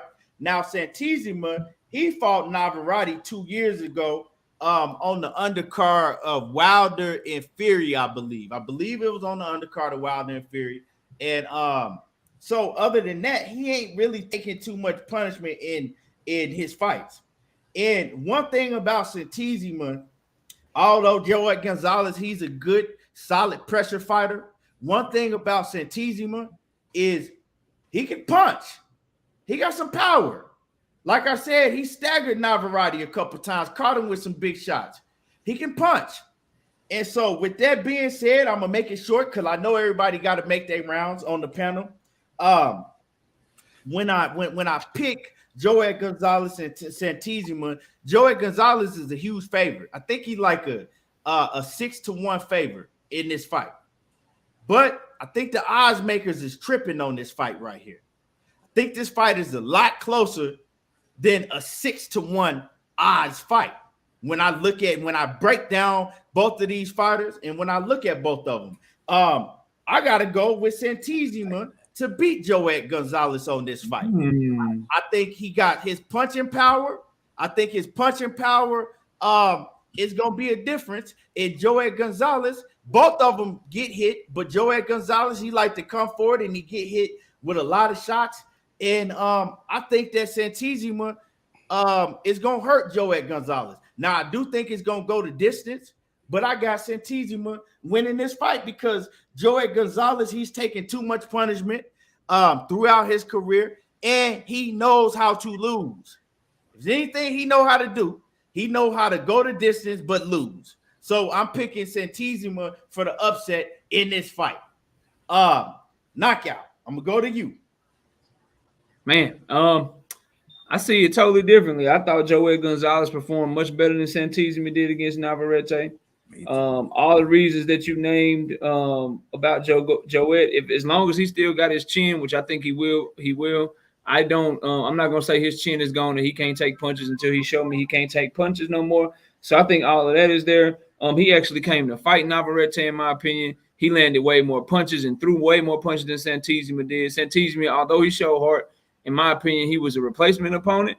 So he wasn't even prepared for Navarrete. And I thought I watched Navarrete beat his ass up for 11 rounds. And I think Santiziman, he's much more flawed than Gonzalez is defensively.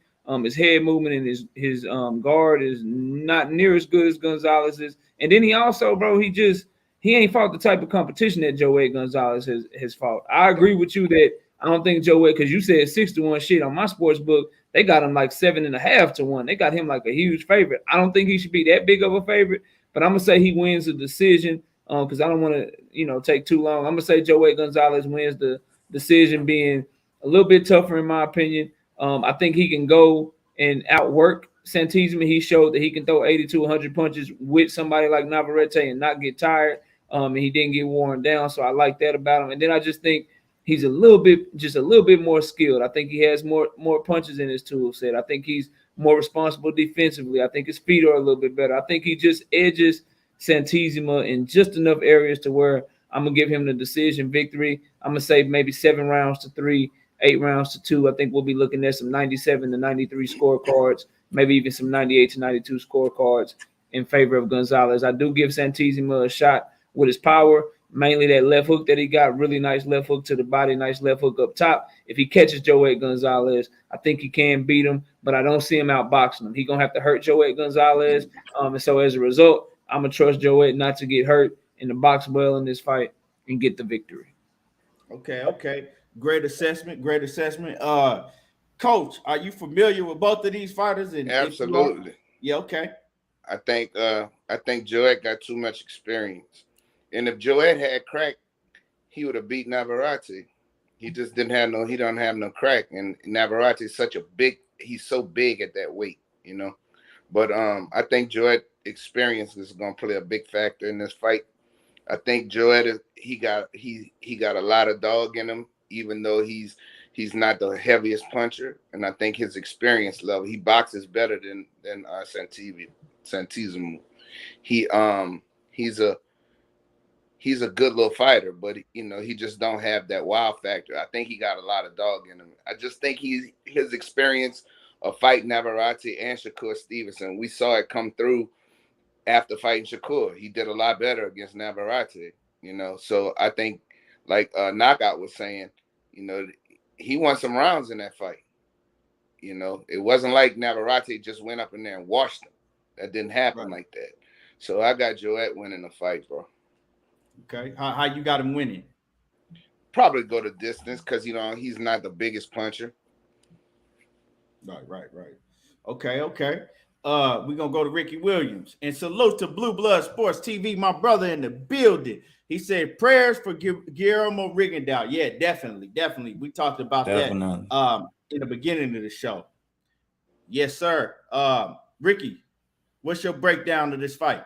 Yeah, I got Joet in this fight, man. I got Joet Gonzalez. I think he's just more experienced. He's got more tools in the tool belt.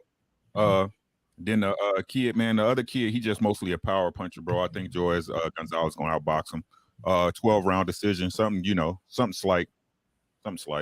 8-4, something like that. Okay. Yes, sir. Outside the box media. Yeah. Who you got? I got Joet, man. I think Coach Wright, I agree with Knockout. The experience gonna be big, but I got a question for the panel. Over under on the punch count. 1,200. Shit, is that a bet you can place? Is that what? Under. Yeah, you can bet on total punch count. Shit, I need to get on that site. Bet US don't let you do that. I mean, I say under, bro. 12. Under 1,200. Because it's only a 10-round fight. So they have to throw over, man. My audio running back, man. I'm running behind. Yeah, it's only a 10-round fight. So I'd say under off the top of my head, bro. I got a lot of new equipment, my bad. Yeah, I think his audio is way behind because I could tell like he waiting. Yeah. So I didn't see that neither. I didn't know you could bet. I didn't know that shit, Key. I'm over here like shit. Yeah, but G5, it's on you. Man, I got Joet by UD. On that, I say the punch count gonna be under 1,200 for that exact reason. Being a 10-round fight. I think Joet, again, his boxing experience against, Navarrete, which is an aqua big fighter. Also, 4. Yeah, so I think I got him by UD, man. I mean, just because you're a big puncher or you got a nice little crack don't mean that you're going to necessarily win. Now, he could hit Joet with something and, send him night. But I think Joet boxes better movement. And he gonna get a UD. Okay. Yes, sir. So everybody, you know what I'm saying? I'm the only one that picked the upset. Yeah, you on the island right now, but you can look like a genius. Now I do agree with everybody that Joet is the more all-around polished fighter, but both of them like to come forward. You know what I'm saying? And when I watched Joet Gonzalez, he just didn't took a lot of punishment to me. You know what I'm saying? He's taking a lot of punishment throughout his career, and when I watch Santiziman versus Navarrete, I think it'll be a much different fight because Navarrete was just overwhelming. You know what I'm saying? So Santiziman, he wasn't getting off like he usually do because Navarrete was just throwing. So I think that was a bad stylistic matchup for him. I think this fight is gonna be a lot closer because Joet, he ain't, you know what I'm saying? He's not no Navarrete that's gonna throw a fucking million punches in all of that. I think it's gonna be a lot closer than what we think it's gonna be. But we gonna see, I can see that. One quick point too.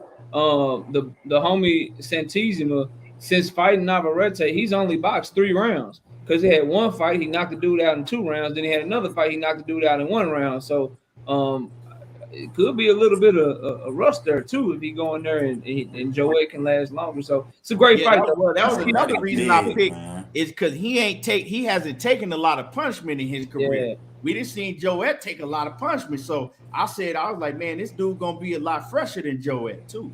Probably shit. I can't wait to see it. I think it's gonna be a lot. I think it's gonna be a lot more competitive than people think, though. Especially than the 7-1, 7.5 to 1 odds. But we're gonna see. Let's move on though. So let's move to Mauricio Lara versus Emilio Sanchez. Now, Mauricio Lara is the one that stopped Josh Warrington, right? And then in the rematch, I think the fight ended early, but I think it was a no contest, wasn't it? Technical decision. No, Okay, so basically a no contest because of the head, because fucking Warrington was throwing headbutts left and right. Right. You're right. And that wasn't too long ago. So Mauricio Lara, man, Emilio Sanchez, like I said, I watched some film on him, but I don't got too much to say about him. I'm gonna make this short. I think Mauricio Lara goes in there and I think he stops him. Mauricio Lara is a pressure fighter. He can fight, he can punch. I like how he fight. I like him. He's a dog. He a fucking dog. And I think he's gonna get the stoppage in this fight. And that's a 10-round fight also. But my bad. I cut that. That's tomorrow. That's gonna be tomorrow. But so that's on the Padraza Ramirez card. Huh? Yeah. That's not on the zone card. They the co-main for Chocolatito tomorrow. Yeah, they the co-main tomorrow. Yeah. I had skipped, but yeah. So they the co-main tomorrow. So let's just go around and then we'll get back to the ESPN card. What you got on that one? Knockout for tomorrow. Real quick, bro. I got Lara, same as you. Lara by stoppage. He's fought at a level that this kid, Emilio Sanchez, hasn't fought at. I seen Emilio Sanchez get put to sleep before. He ain't got nothing to keep Lara up off of him. Lara been in there with a much more skilled Josh Warrington. And say what you want about Josh Warrington, but this is a guy that beat Carl Frampton, beat Kid Galahad, Lee Selby, Kiko Martinez, and Lara walked through his ass like a runway model on the goddamn runway. Like Lara at a different level than this Emilio Sanchez dude. And he highly confident right now. Like that shit say technical decision, y'all, in that second Josh Warrington fight. But Mauricio Lara was knocking his ass all across the ring, which is why Josh Warrington kept on headbutting him, because he was on his way to probably stopping his ass even sooner in that second fight. So I got Lara continuing his ascension. And I just want to say real quick for Mauricio Lara, he deserved that title shot against Kiko Martinez a lot more than Josh Warrington does. That's the fight he should be fighting in, and I think he's going to take that shit out on Emilio Sanchez tomorrow night. Yeah, great breakdown. Same, bro. I mean, I think Lara too good, too strong, too busy. And I think he gonna stop this kid. Got the same prediction, bro. Yeah. Ricky, what you got? Ditto, my guy. Ditto. You know what I'm saying? Lara too much for this dude, man. It's just what it is. You know what I'm saying? It's just one of those fights, bro. Like Warrington knew what was up. That's why he did what he did, bro. Lara by stoppage, man. Lara by stoppage. Yeah. Outside the box. Watch wrestling and heard I got Lara, man, and I got Lara to make a statement. I think that's gonna be a statement win for Lara. Yes, sir. And then my man G5 Gabe, what you got on that one? Man, I got Lara by knockout.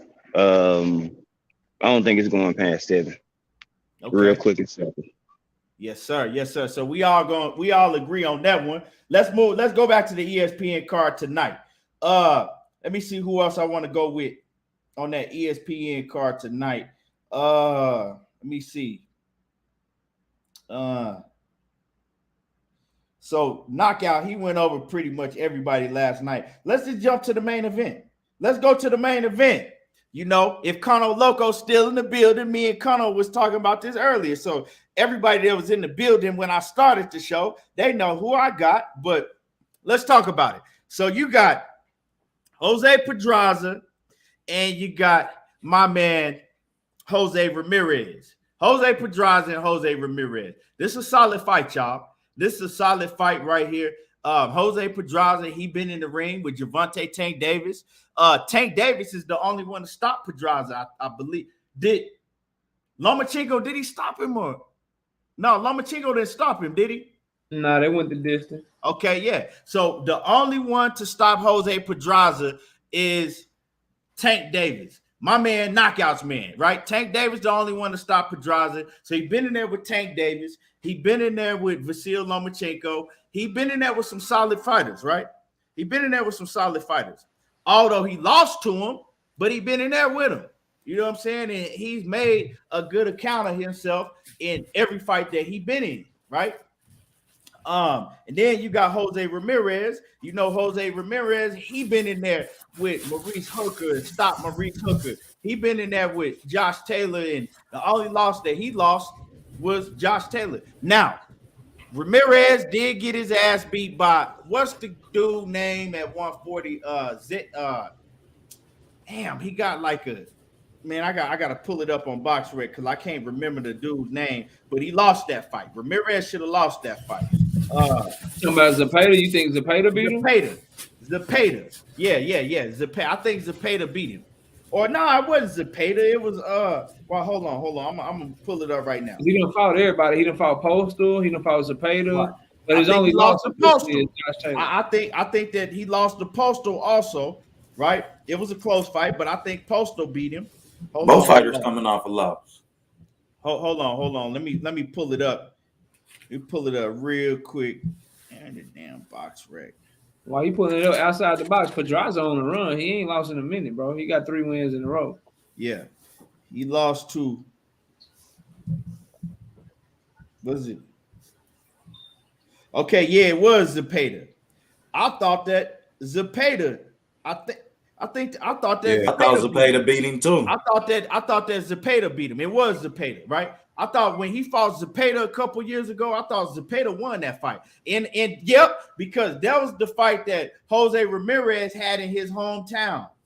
He fought Zepeda in his hometown, and he got the hometown decision. I also thought that Jose Ramirez lost to Victor Postal. But I believe that Jose Ramirez is an all-around better fighter than Jose Pedraza. I think it'll be a good fight. I think it'll go the distance, but I think that Jose Ramirez, he got something to prove after losing to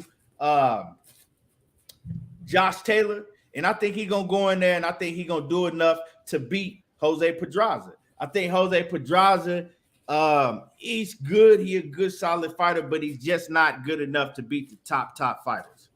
And that's just how I see it. That's how I see it. See, at the time when Jose Ramirez, when he should have lost to when he should have lost to Zepeda, we didn't know how good Zepeda it was. Now we know how good Zepeda was. And Jose Pedraza lost to Zepeda, right? He lost to Zepeda. And when he fought Zepeda, he lost to Zepeda by a wide margin to me. The fight with Jose Ramirez and Zepeda was a lot closer. So, yeah, I'm definitely going with Jose Ramirez tonight in this main event. Let's move on to Coach. I think he's going to stop Pedraza. That's what I think. I think he's too big, too strong, and Robert Garcia and them going to have him right. I think he going to abuse. I think Pedraza going to get abused in this fight. He's a good boxer. He can box a little bit, but I think that Ramirez gonna go in with the jab a lot. He gonna have to stay on it. And Ramirez is a pressure fighter, boxer puncher. So I think that he's gonna be too strong for Pedraza. I don't think Pedraza can even hurt him, to be honest with you. So I think he's gonna end up stopping him late. It'll be a late stoppage. But at some point, it's going to get to the point where he's going to be trying to survive in this fight. That's just my opinion. We'll see. Okay. Who we go? Ricky Williams.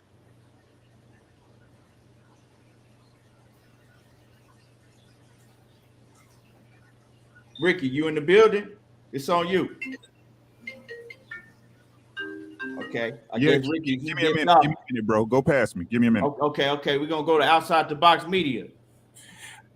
Shit, I think this fight about can Pedraza control the distance and can Ramirez close the distance, because he had a problem closing the distance against Josh Taylor. If y'all remember that fight, man, he couldn't close the distance without getting hit. So if Pedraza can control the distance in this fight, man, he can pull it off. However, I don't think he will. I believe in. I think Robert Garcia now, they might actually be able to get through to him. In the interviews, he kept talking about he ain't had no dog in him. And that was the problem with him. You can't put no heart in a grown man, first of all. So yeah, I mean, I just want to see if he can answer the call when he get hit.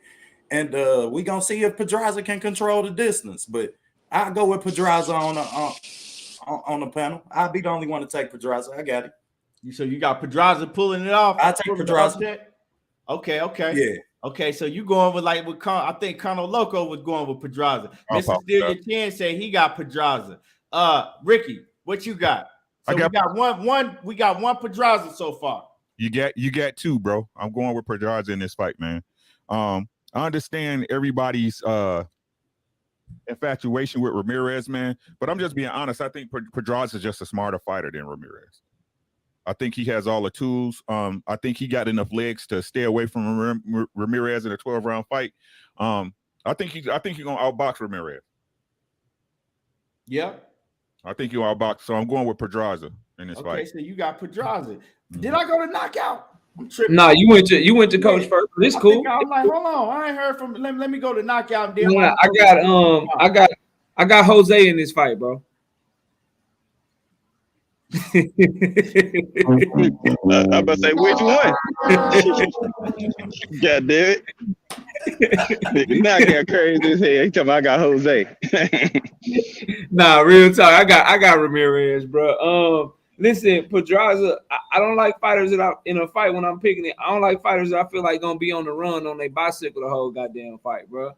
I think he gonna be backpedaling and fighting off his back foot the whole goddamn fight.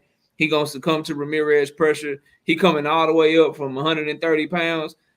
Strength is gonna be the key in this fight to me. I don't think he gonna have the strength or the power to keep Ramirez up off of him. And Ramirez is a good body snatcher. He's a former Olympian. I think a lot of people keep underestimating his boxing skills, bro. Like, go look at the Josh Taylor fight, bro. He was putting it on Josh Taylor's ass for the first 5.5 rounds of that fight till he got put down, bro. He was winning that fight, fam. He was giving Josh Taylor everything he could handle all the way till he got his ass put down, and then the whole fight changed. So somebody that can do that, and then he beats people. Like, he beat Hooker, bro. And you know, you can disagree with Postal, but he be making shit competitive enough to where when he fight a top fighter, you can make an argument for him winning. Pedraza ain't showed me that. Every top fighter he fight, they end up putting hands, feet, fingers, and toes on his ass, bro. So just they fighting styles, Pedraza being that all that yelling and shit, trying to throw fast punches and shit, bro. I can't get with that shit, bro. I got Ramirez walking them down, timing them, because he got underrated timing and shit, and catching him with that mean ass left hook that he got to the body. And the more he worked to the body, he gonna slow Pedraza down. I got the fight being very competitive for the first 5 or 6 rounds of the fight, and then I got Ramirez taking over and stopping Pedraza in the championship rounds, probably about round 10 or 11. Could even be a little bit earlier, around 9. But I'm gonna give Pedraza the respect of saying you get stopped late in the fight with a valiant effort. You're gonna see him in survival mode from about round 8 until he gets stopped. And that's my pick, bro. Oh shit. So we got coach and knockout picking the stoppage. G5 Gabe, it's on you. Oh shit.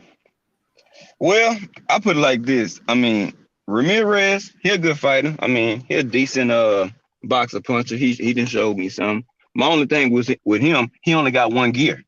You know what I'm saying? He stayed in the same gear, pretty much. That's why Josh Taylor got him, because Josh Taylor was able to adjust and switch gears on him, and Ramirez wasn't. So if Pedraza can, you know what I'm saying, you know, make him uncomfortable, you know what I'm saying, and score some clean shots, I think the fight might be closer than, you know, people might think it is. I'm gonna go with Ramirez by decision or a late round stoppage, but I mean, Pedraza might get put in more work than people might think he is. You know what I'm saying? Because he can't box, but him moving up, that's the the thorn in the side for me, man. Everybody can't move up and come up and carry power. And, you're not the greatest and the biggest power puncher, so you coming to his stomping yard. So I got Ramirez though. Okay, so we had That's awesome. me, G5, and Coach went with Ramirez, and we had Ricky and Outside the Box Media went with Pedraza, and I seen a whole bunch of Pedrazas in the chat too. I was glancing over to the chat, and I seen a lot of Pedrazas in the chat. So it looked like it's a, with the people, it's damn near a 50-50 fight. And I think Ramirez is what you had him at on your betting site. Ramirez is a big favorite. I got a minus. They got a minus 7-1, minus 700. They got Pedraza plus 450. Yeah. So, hey, we gonna see. We gonna see. And that is the ESPN main event for tonight. That's the main event for tonight. Now we're gonna move on, and we're gonna go to the fights tomorrow night. Let me see. Hold on. We're gonna move on. We're gonna go. We already did one of the fights. I think we did the co-main event already. That was the Mauricio Lara fight. Let me see. Hold on. Let's go. Let me see. Let me look at this card tomorrow. So we're gonna go with Mark Castro versus Julio Madera. Knockout. I'm gonna go to you first. Who you got in that fight? Man, Mark Castro is gonna obliterate Julio Madera. Like, a lot of people don't know who Mark Castro is, and I said this yesterday, and I want to say it to your chat as well in case they didn't know. This guy beat Keyshawn. I know a lot of y'all know who Keyshawn Davis is. This guy Mark Castro beat Keyshawn Davis 3 times in the amateur. I know a lot of y'all know who Duke Reagan is too, an Olympian who won the medal in the Olympics. Mark Castro beat his ass in the amateurs too, and he beat Keyshawn Davis 3 times. As a matter of fact. Now, one of those times I'll throw out because they was like 11 years old or some shit. But the last 2 times they was like teenagers, bro, like 16, 17 years old. So I say all that to say that Mark Castro can fight, bro. He can fight. He's a pressure fighter coming forward with really good head movement so far. And although he's fighting people that don't belong in the ring with him, he doing what you want a high prospect to do to him. Five times in, 5 knockouts with a 5-0 record. I expect it to be 6-0 with 6 knockouts after this fight is over. It's supposed to be 6 rounds. I got him stopping him about round 3 or round 4. This guy Madera, not a whole lot of film on him, but he has no amateur pedigree. His only fight experience is his pro record. So we're talking about somebody with about 4 fights against somebody with hundreds of fights. Mark Castro about to walk through this dude, bro. So I got Castro by stoppage, just better amateur pedigree, better boxing skills, better power. He gonna put on the show. Y'all see how I did that real slick? I ain't say nothing about it. I just went straight to knockout because I don't know who the fuck Madera is. So I could, knockout. Go ahead. I know Mark Castro. I don't know nothing about no Julio Madera. So yeah, I'm gonna agree with knockout on that one. Castro. Coach. Castro is a very, very, very good fighter. He got a lot of amateur experience. I done watched him in the amateurs. I don't even know why we're reviewing this because early and guys whose top prospect careers, they're not setting them up against nobody that's gonna sidetrack them. So exactly. This his 6th fight. Highlight fight. He gonna watch this dude just like Knockout said. Shit ain't gonna last long, bro. It's a highlight fight. Yeah. Right. Okay. Ricky Williams. Yeah, man. I agree with the fellas, man. It's a highlight fight, bro. This dude, he gonna go in there and just walk through this dude. It's gonna look so. Y'all know how these fights look, man. Come in there, right. First round, fill out round, second round, it's over, man. That's how it's gonna happen, bro. So we gonna make this a little bit more interesting. I'm gonna start with you, Ricky, and then we gonna go to outside the box, and then I'm gonna go, and then we gonna go around. Pick a round. 3. Round 3. Yeah. I got round 3. Okay. Okay, round 3. Let me go to outside the box media. Go ahead. We know who your pick is, so pick a round. I got 4. You got round 4. Okay. Yep, And I it's got what? 4. It's a 6-round fight, right? Yeah. Yeah, it's a 6-round fight. So, okay. Coach. Round 2. Hold on. Let me put in my notebook. Make this shit more interesting. Let me put in my notebook. Hold on. So we got Ricky. Ricky, you said round what? 3. We got Ricky round 3. We got outside the box media say round 4, right? Yeah. And we got Coach say what did you say, Coach? 2 rounds. Round 2. And we gonna come back and review this shit on the next live to see who was right. Fuck it, put me down for round 1. Damn. You got round 1? Yeah, put me down for round 1. Damn. You know what I'm saying? No And fun. Juwan, I did all that research, Juwan. I dropped all that knowledge. Then you gonna say, didn't Castro beat Keyshawn in the amateur? Man, I already said that, man. Come on, bro. Come on, Juwan. That was a lot of hard work that went into that. One ain't listening worth a shit. Hey, so G5 game. Who you got in what round? Yeah. Man, I know exactly who Mark Castro is. Thank God for the amateurs, because I got to see him beat Keyshawn twice personally. I already know how he coming. And I'm glad you said that knockout. That's why I was like, facts, because I watched those. I got him by I don't think it's going past 3 rounds. Real talk. You know, so I got Castro. You know what I'm saying? Continuing his streak. You know what I'm saying? He's a good fighter. You know what I'm saying? If y'all watch, damn, I'm in a bad area. Can y'all hear me? Yeah, you good. You got to pick an exact round. You got to pick the exact round though. Oh, I said 3. I got 3. Third round stoppage. You know what I'm saying? That boy had Keyshawn looking sad when he lost. Y'all go check out the amateur fight. Yes, because he had already lost to him once. You know what I'm saying? Then he lost again. Okay. That's how I got it. Third round Okay, stoppage. I guess it's on me. I'm gonna go with round 2. I think he stopped him in round 2. I think round 1, he filled him out and he hurt him. And you know what I'm saying? I think the dude survived. And I think in round 2, he gonna go ahead and get him up out of there. So I'm gonna go with round 2. There you go. Can I just say really quickly that I think Mark Castro should go to Elon Musk and demand a paternity test because he might be able to quit boxing. Because the man looks just like he's supposed to be Elon Musk's son or something. Y'all seen that shit, bro? Oh shit, you crazy Bro, as I'm hell. dead, bro. But I'm dead ass serious, bro. I didn't think about that. Knockout fucked up. He said I didn't think about that knockout. Must. Oh shit, man. So yeah, we all agree on that one. We gonna come, like I said, we gonna come back. And I got it in the notebook, so we gonna come back and we gonna see who got the round right. Yeah. Fights like that, you know, hey, if we all gotta stop it, we gotta do something different. I ain't gonna go over all of these fights tomorrow. Let me see what else is worth going over. Really nothing.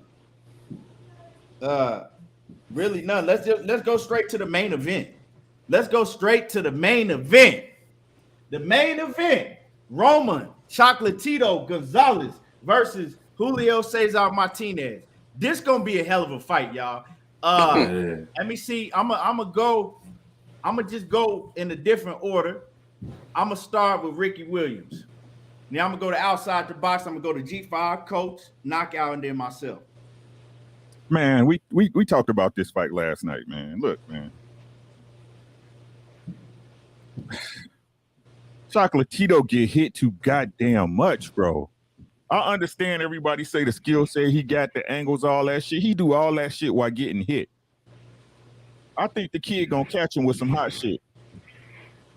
That's what I think. I think the kid gonna catch him with some hot shit and get him out of there. That's what I think.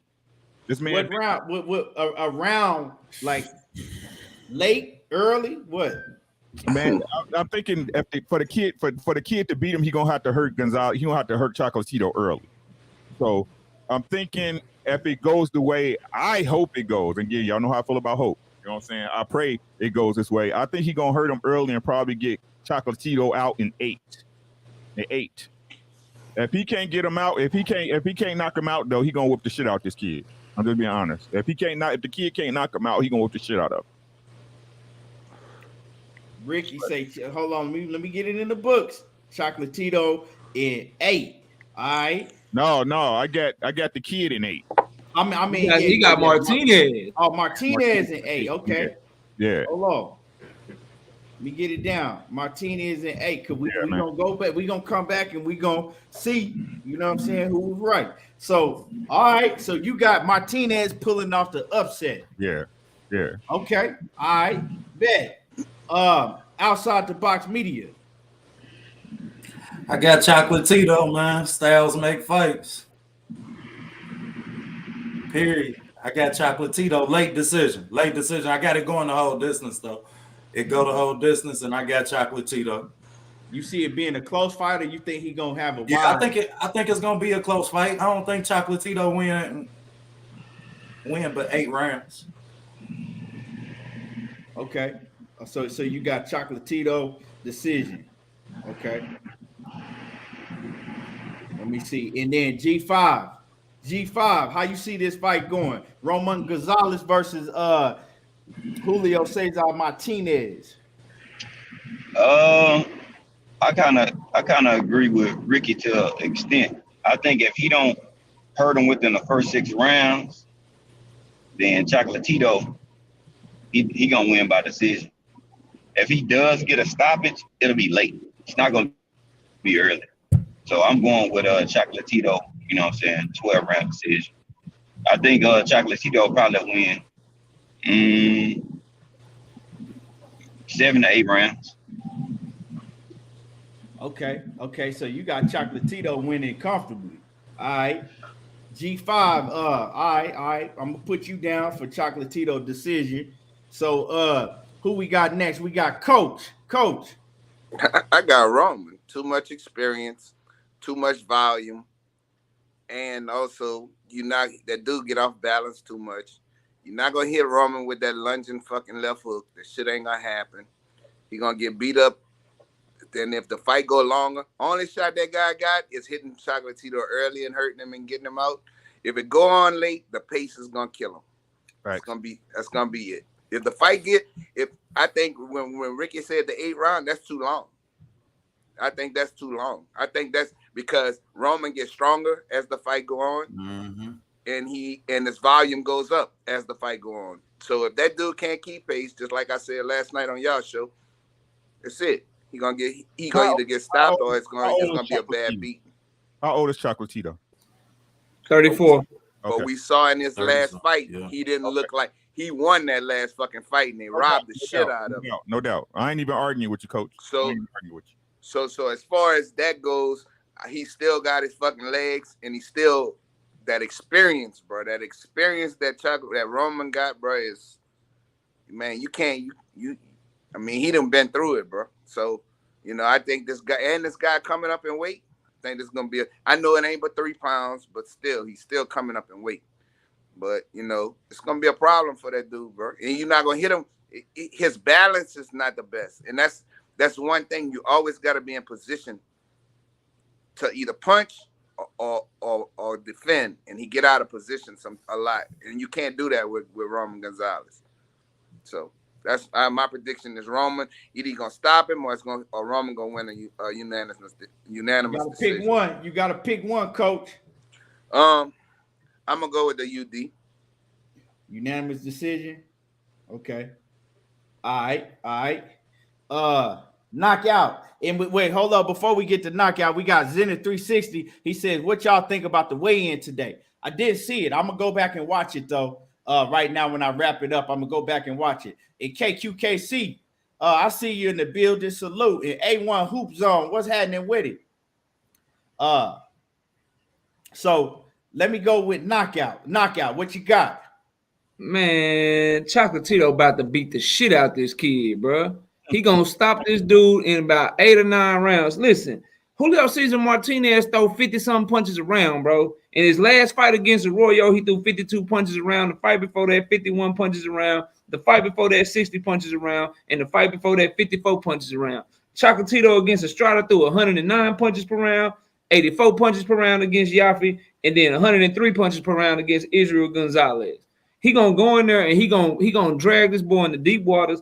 And he gonna beat his ass, bro. Like, this dude ain't got no feet. Julio Cesar Martinez, Ricky said it best. Like, if you picking him, it's because you hoping he catch Roman Gonzalez with a punch that changes the fight, and he gonna have to do that shit in the first 4 rounds, in my opinion. If he don't hurt him in the first 4 rounds, bro, the shit over with. It's done, bro. Chocolatito, he's one of the best combination punches that we have in the sport today. He gonna let shit go 3, 4, 5 punch combinations. He got way better balance than this kid, and he ain't gonna take a step backwards. And you want everybody talking about it, and I agree, J.A. Dixon. I agree, bro. Like, Chocolatito done been beat up before, but Julio Cesar Martinez got some horrible ass defense, bro. I'm talking about bad. I'm talking about squaring up when he walk to you with his hands down and shit, pumping his chest out and hitting his chest. While he hitting his chest, Chocolatito gonna be hitting his ass. While he banging his fists together, talking about, come on, Chocolatito gonna be hitting his ass with body shots, bro. He gonna get stopped in this fight.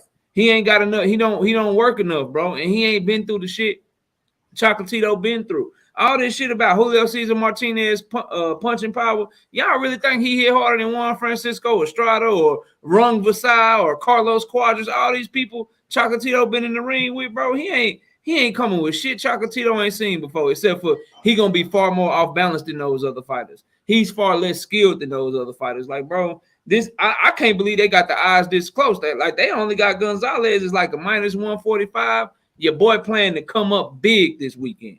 I'm talking about big this weekend. I got Chocolatito in a landslide. Like, I heard somebody say, like, he might win 8 rounds. He might win, bro. The only way Julio Cesar Martinez will win a round is if there is a round that he hurts Gonzalez. If he doesn't hurt Gonzalez in a round, he's not winning that round. He don't throw enough punches, bro. It's just that simple. If I work harder than you, then you can't beat me in a round, bro. There's gonna be rounds. Mark my words, bro. There are gonna be rounds in this fight where Chocolatito lands more punches than Julio Cesar Martinez throws. He's gonna land more punches in some rounds than Julio Cesar Martinez even throws, bro. And everybody knows, like, when you picking fights and shit, it's cool to get the Mark Castro fight right, but this the one we really want to get right. You want to get the big fights right. So hopefully I'm right and shit, but if I'm wrong, I'll eat my crow and shit. But I just think Chocolatito on a different level, bro. That's it. That's all. And you got it what? About stoppage? Stoppage round 8. Round 8. Let me put you in. Hold on. Oh, yeah, and he was asking you about the weigh-in key, because y'all know Julio Cesar Martinez missed weight. He didn't make weight. He didn't make weight? No. That's some news. I didn't know that. He didn't make weight. And I was picking this same pick yesterday, so I ain't changed my pick because he didn't make weight. What was he off by? They said 2 pounds. Woo! Pounds heavy. Yeah, and he the one coming up in weight. How you miss weight coming up in weight? Oh, hey. Woo! That ain't a good look. That ain't a good look. Yeah, that definitely ain't no good look. So me, right? Hold on, let me get this. Zenith 360 said Martinez missed weight after 2 hours, 2 attempts. He couldn't make weight after 2 hours and 2 attempts. Yeah. Yeah, that's bad. Ricky, I'm gonna go back to you, Ricky. I'm keeping it. I'm keeping it where I'm at. You gonna stay He's with standing it? on his square. Rick's like, I'm standing on mine. I mean, if we being honest, he was the one coming up in weight. So if he heavier, I mean, that's a plus to me in this fight. Yeah, when you looking for that shot. You know what I'm saying? Okay. So, Well, it's gonna be what it's gonna be. this is my thing, right? This is my thing. I think that Chocolatito is overall, he's too active. His experience is gonna play a big factor in this fight. Just like Knockout was said, you know, Martinez, man, Julio Cesar Martinez, he don't have no defense. His thing is just to come forward, you know, get hit with a whole bunch of fucking shots. And somebody like Roman Gonzalez, you don't want to do that with, because he throws too many fucking shots for you to just be come forward and getting hit with. His biggest thing is he gonna want to catch Roman Gonzalez with a big shot, hurt him, and stop him. Now, we have seen Roman Gonzalez hurt before, right? We have seen him hurt before, and he is older. Roman Gonzalez is older, so he's banking on, his youth playing a big role. But ultimately, I don't see that happening. I think that Roman Gonzalez is just going to be too active for him. Now, with this news that Julio Cesar Martinez didn't make weight, he's drained. If he tried to make weight twice and he couldn't do it, that means that he was trying and he just couldn't do it, and he was draining himself more. Now, if he had just came on the scale overweight and was like, hey, I'm going to take the fine, I'm not trying to make no weight, then I would have been like, okay, he might come in there, strong and big as shit, because he wasn't even trying to make weight. But nah, he had 2 attempts and he still couldn't make weight. That shows me that remember, he took this fight on short notice. But he took this fight on short notice. That shows me that he either wasn't disciplined to get in the shape that he was supposed to, or he was too big and he didn't have enough time to get down to the weight. Either one of the two. I'm looking at them in the weigh-in right now, bro. I can see Martinez cheekbones a little bit, bro. So yeah, that's not a good sign. I got Roman Chocolatito Gonzalez. I got him stopping Martinez late. Like I said, Martinez already don't have no defense. He already takes too much punishment. And then you coming into the fight drained. We know what happens when fighters drain themselves to make weight. What does that do to your chin? Right? What does that do to your chin and your stamina? Balance. I got Roman Gonzalez stopping him in round about like 8-9 rounds. So I'm gonna say he stops him in 7. Matter of fact, hey, I'm gonna say he stop him in the 7th round. Yeah. So I got Chocolatito Gonzalez getting the 7th round, a 7th round stoppage. Okay. And so you think he gonna get started on his ass a little bit earlier than I do? You think he gonna get straight to it? I thought it was gonna be a little later initially, but when I heard that he didn't make weight and then he was actually trying to make weight, that's a big. He'd have been better off after he didn't make it the first time. Just telling him, man, like, I'm good. Huh?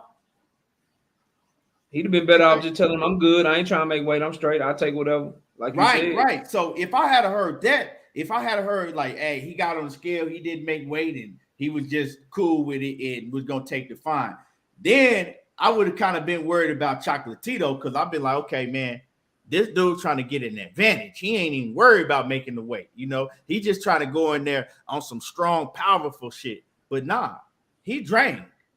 If you trying to make weight like that and you really, really trying to make weight, you drained. And you can't make it on 2 attempts, yeah, you drained. Crazy thing is, Tay? What up, Tay? Crazy thing is, too, Key, he was contracted. He was already on this card, but he was on this card to fight at 112 pounds.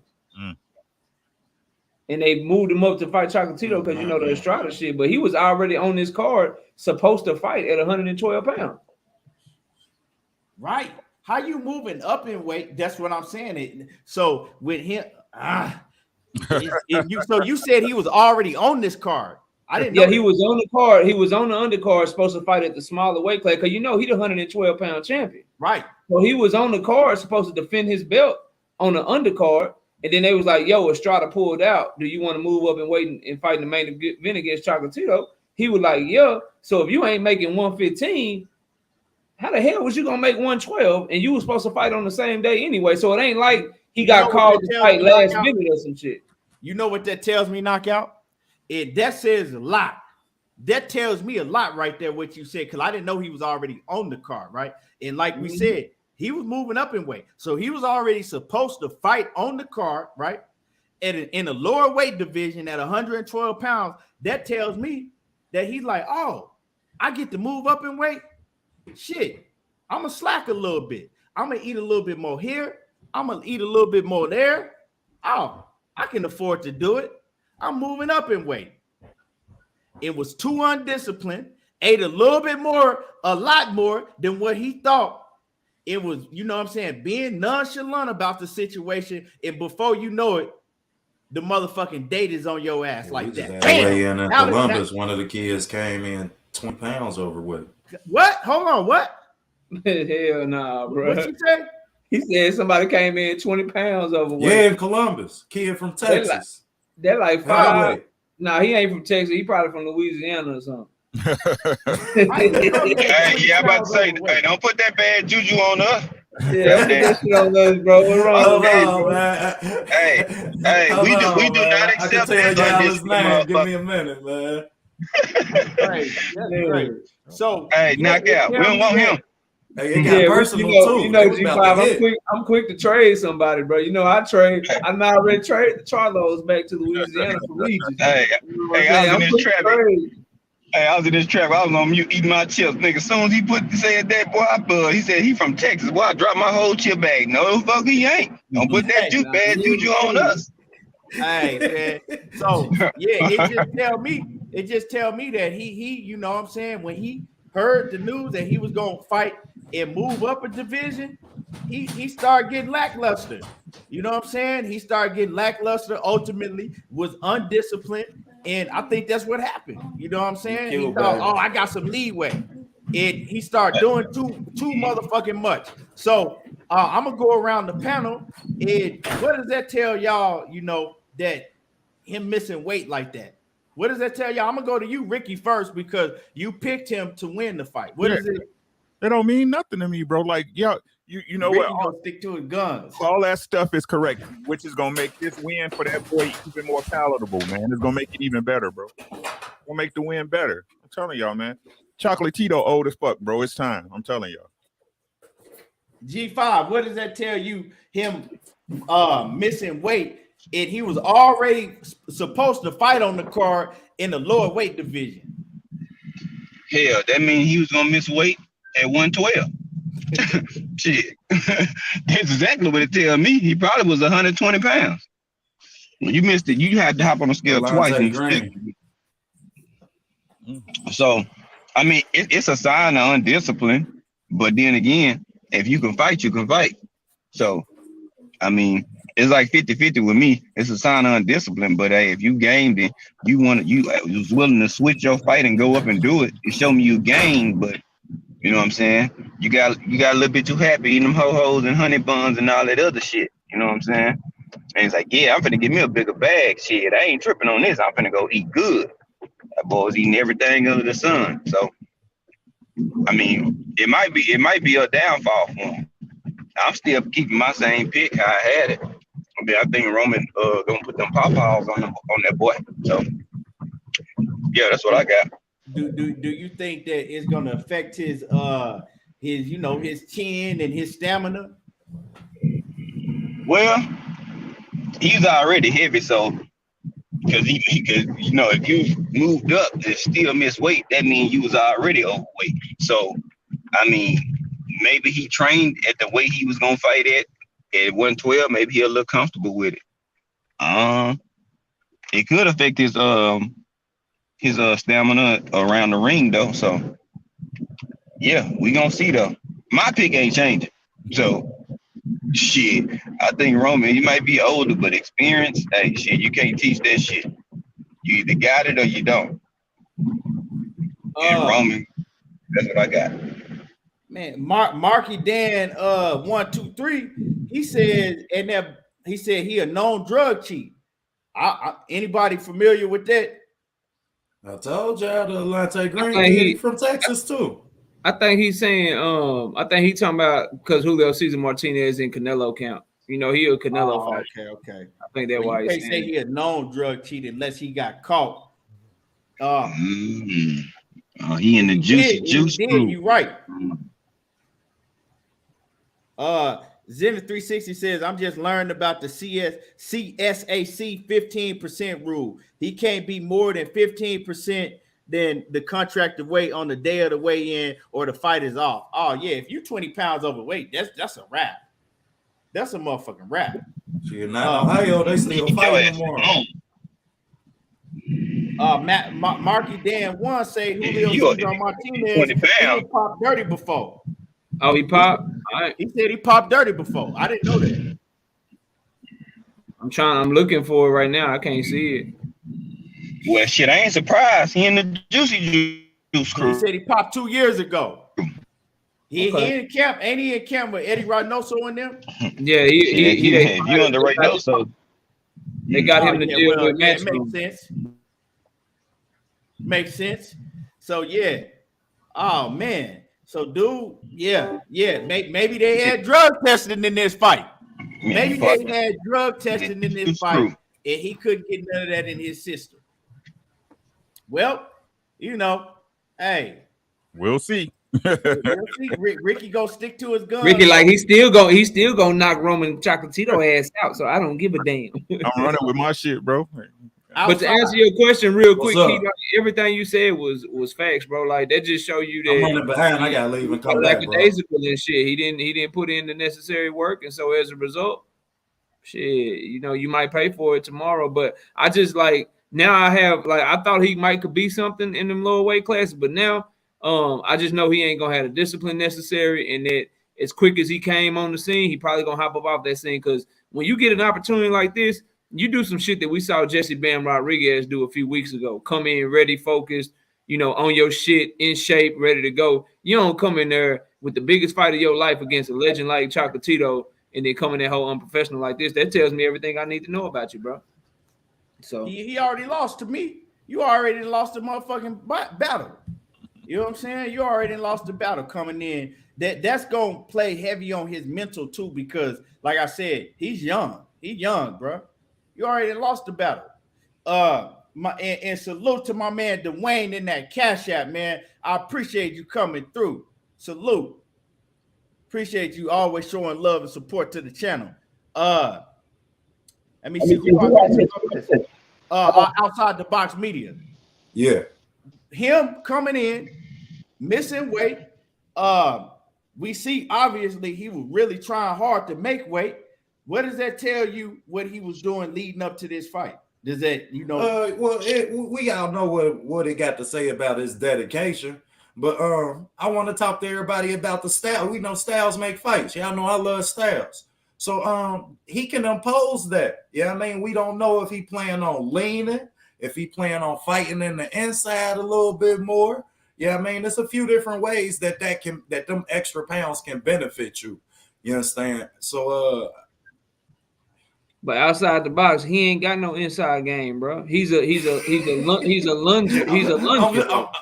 I'm shooting from a distance, bro. I'm trying to he lunge in with hooks and uppercuts, and he'll try to slip to counter you with shit. But if he can't fight on the inside with Chocolatito, shit, all right. Good luck to him. I ain't saying that. I'm just saying that when a fighter come in that heavy, yeah, I mean, a lot of times it ain't just them being undisciplined. It can speak to their fight style. Yeah, I mean, you can be coming in there planning on leaning on them, beating them up later in the round. So we done seen it happen. Bernard Hopkins was good for that shit. His fight style is everything that people try to say about Tank Davis. He just relying on his power. He ain't got no skills coming behind that shit, dude. It's Julio Cesar Martinez. He ain't got that much skills coming behind. And I like him, bro. I like him. He got knocked down and hurt pretty bad in his last fight against McWilliams Arroyo. So he can be put on his ass, bro.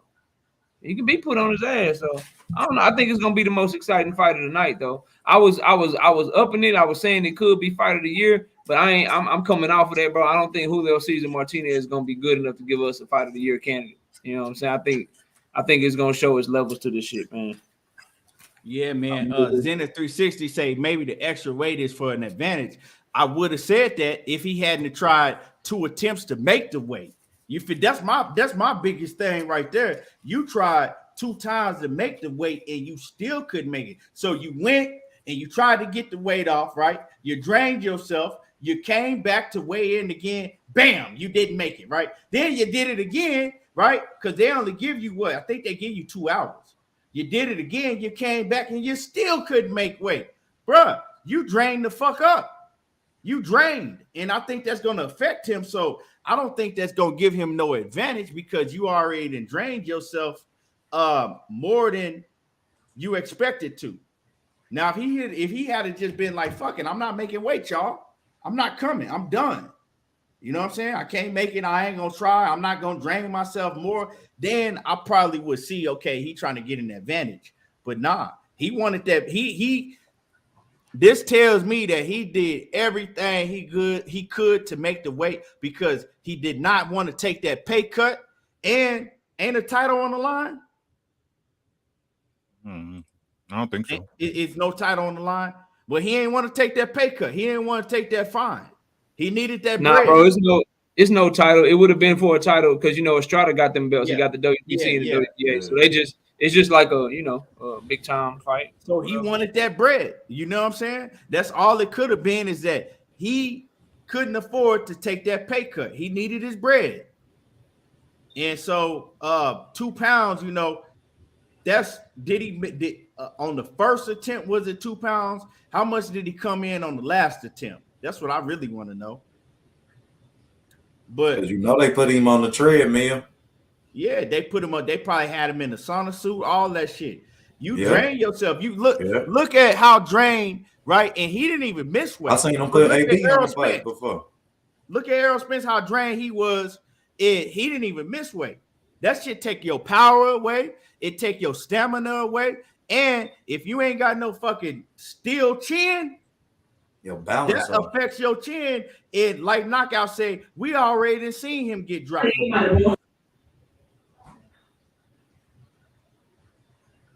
Okay. Abdul Anwar says he gonna drop a link for Julio Cesar Chavez Martinez dirty urine. So he already and we know this man, right? With that being said, if he dropped dirty before, 9 times out of 10, he probably dropped dirty for some shit because he couldn't make the weight. Now, if you got Roman Gonzalez, you feel me? He's a veteran, so it was probably some extensive drug testing in this fight with Roman Gonzalez. Now they watching your ass, right? They watching your monkey ass real close, and you can't put no drugs in your system. And that's another fucking minus Ricky Williams. Hey, Ricky, this ain't looking good on paper for you, Ricky. It don't matter, bro. I'm sticking with my pick. Goddamn. Hey, we trying to change man. We ain't moving Ricky off his motherfucking square. Not today. I made my pick. If he lose, he lose. It doesn't matter, right? Okay. Doesn't matter. All right. I can respect that. You know what I'm saying? I can show respect that. But hey, when the kid win, you know what I'm saying? All right. Ricky gonna go. Ricky gonna be in everybody chat like, what's up?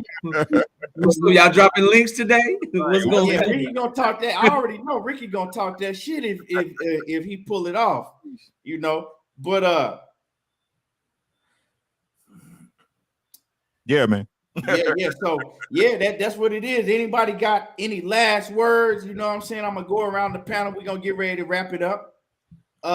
Let me go to let me go to Outside the Box Media. Let me get your last words. Oh man, great show as normal, man. As usual, I appreciate the panel. Appreciate the chat, man. And get the Outside the Box, like and subscribe, man. I got a lot of work coming out, man. I'm dropping a lot of videos this week, man. Yeah. So my man's had hit me up. He like, man, I'm trying to subscribe to Outside the Box Media, right? And I guess it's another Outside the Box Media on, you know what I'm saying? So he was like, man, which one is it? So he was having a problem subscribing to your channel. And I know when I started my channel, right, the reason I had changed my name initially from Everything Boxing to Everything Boxing and Sports, because a lot of people was having the same problem. Motherfuckers were subscribing to somebody else's channel. Good looking too. It was another channel that had Everything Boxing, right? But now I've had my channel for a while now, and now everybody don't have that problem because they know. But that's something you might want to look into, because when you type in Outside the Box Media, another channel pop up before yours. Yeah, definitely take care of that. Yeah. So but yeah, y'all go sub to Outside the Box Media. Yeah, I start dropping the link too. Yeah. Drop the link so they could just click on the link. And then G5 Gay, let me get your last words, G5.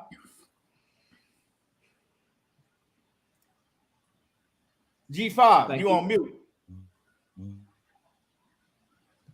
I think he having connection problems. G5, let me get your last words before we get up out of here. Can y'all hear me? Yeah, we Yeah, can we hear hear you. you. All right, yeah. Shout out to you as always, Keon, my brother. Appreciate the invite. Man, I just picked my keys up. Turn that off. Shout out to my bro Knockout, outside the box. Shout out to your bro Coach. You done fell off, man. Y'all sub to all these content creators, man. We all we got in this thing, man. If we don't kick it after this real content, you know what I'm saying, and the perspectives, man, who gonna do it? Y'all can find me at G5_Gabe. Instagram, YouTube. Y'all already know what I say. Come in with an empty plate and I'm gonna fill that bitch up. Y'all already know how I'm rocking. Birthday tomorrow, birthday stream gonna be going on. I'm gonna be live here later on, after BFT probably get off and my people do their thing. And yeah, we gonna come in, break it in. My birthday real nice and smooth, man. I appreciate all the love and support. So Yes, sir. that's what I got. I got these kids, man. On Yes, these sir. tablets. Yes, sir. Salute to my brother G5 Gay. My Salute, brother birthday. Ricky Williams. Let me get your last words before you get up out of here. Hey, man, y'all know what it is. Support the creators, man. Keon putting in great work. That boy Knockout putting in great work outside the box media. Man, subscribe to the brothers, man. It don't cost y'all nothing. G5, y'all know what it is, man. I'm mad at y'all, though, man. I'm mad at y'all. I ain't gonna even lie, man. I'm mad at y'all. Chat, y'all missed a great show last Thursday on fighter ratings for Errol Spence Jr., man. I was there. I was in the chat. Yeah, I ain't talking about you. I'm talking about them other people in the chat, man. Make sure y'all check it out, man. It's a great show. It's not just me. It's everybody that want to come and chime in. It's the open panel. And we do ratings. We do ratings on your favorite fighter. We already did Clarissa Shields. We did Errol Spence last week. So I didn't do nothing next. I'm gonna be honest with y'all. I ain't do really no videos this week. I was on vacation. I figured I'd just take the week off since I was late in the week. So we'll be back in it next week, man. Yeah, man, and make sure y'all throw a like button, man. Share the content, man. It's really nothing to it. You know what I'm saying? Go ahead, throw it on your Facebook, your Instagram, man. Help get the word out, man. As y'all can see, YouTube is boxing, man. And if y'all don't put us out there, man, nobody else will. You know what I'm saying? So if y'all trying to get this good boxing talk, man, make sure y'all subscribe to everybody. Share the content.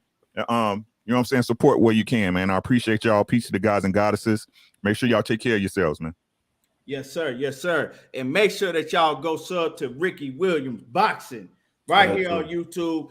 Man, he be having great shows, great panels, great shows. And like I said, he doing boxer ratings all the way from A to B, from A to Z. He rating them down. And that was a great show. They're great shows. Knockout. Let them know. Sir.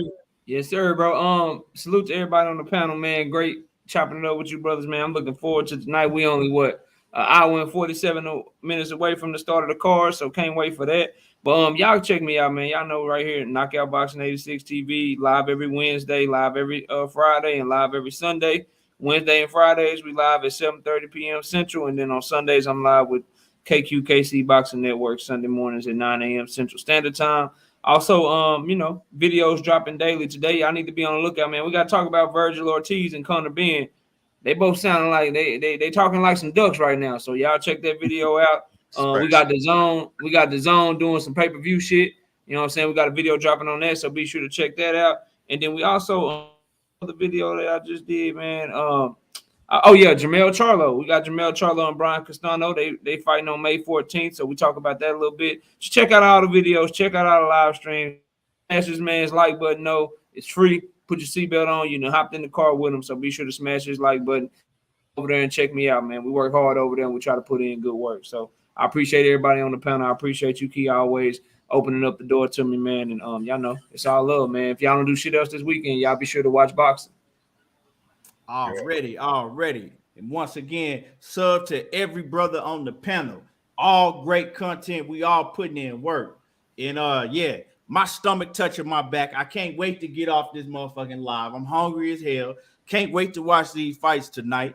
But y'all already know how I do. We will be back. I might jump on this weekend. I don't know, But KQKC, don't forget. KQKC. He breaking down all of the fights, live commentary. And yeah, a lot more to come this weekend. Great fights this weekend. And like I said, I'm interested to see who getting these rounds right and who gonna be right and who is wrong. But it's all love. I appreciate everybody coming through, showing love. All my brothers on the panel, everybody in the chat, and y'all already know how I do. There you go, talking that boxing again. I'm gone, sir.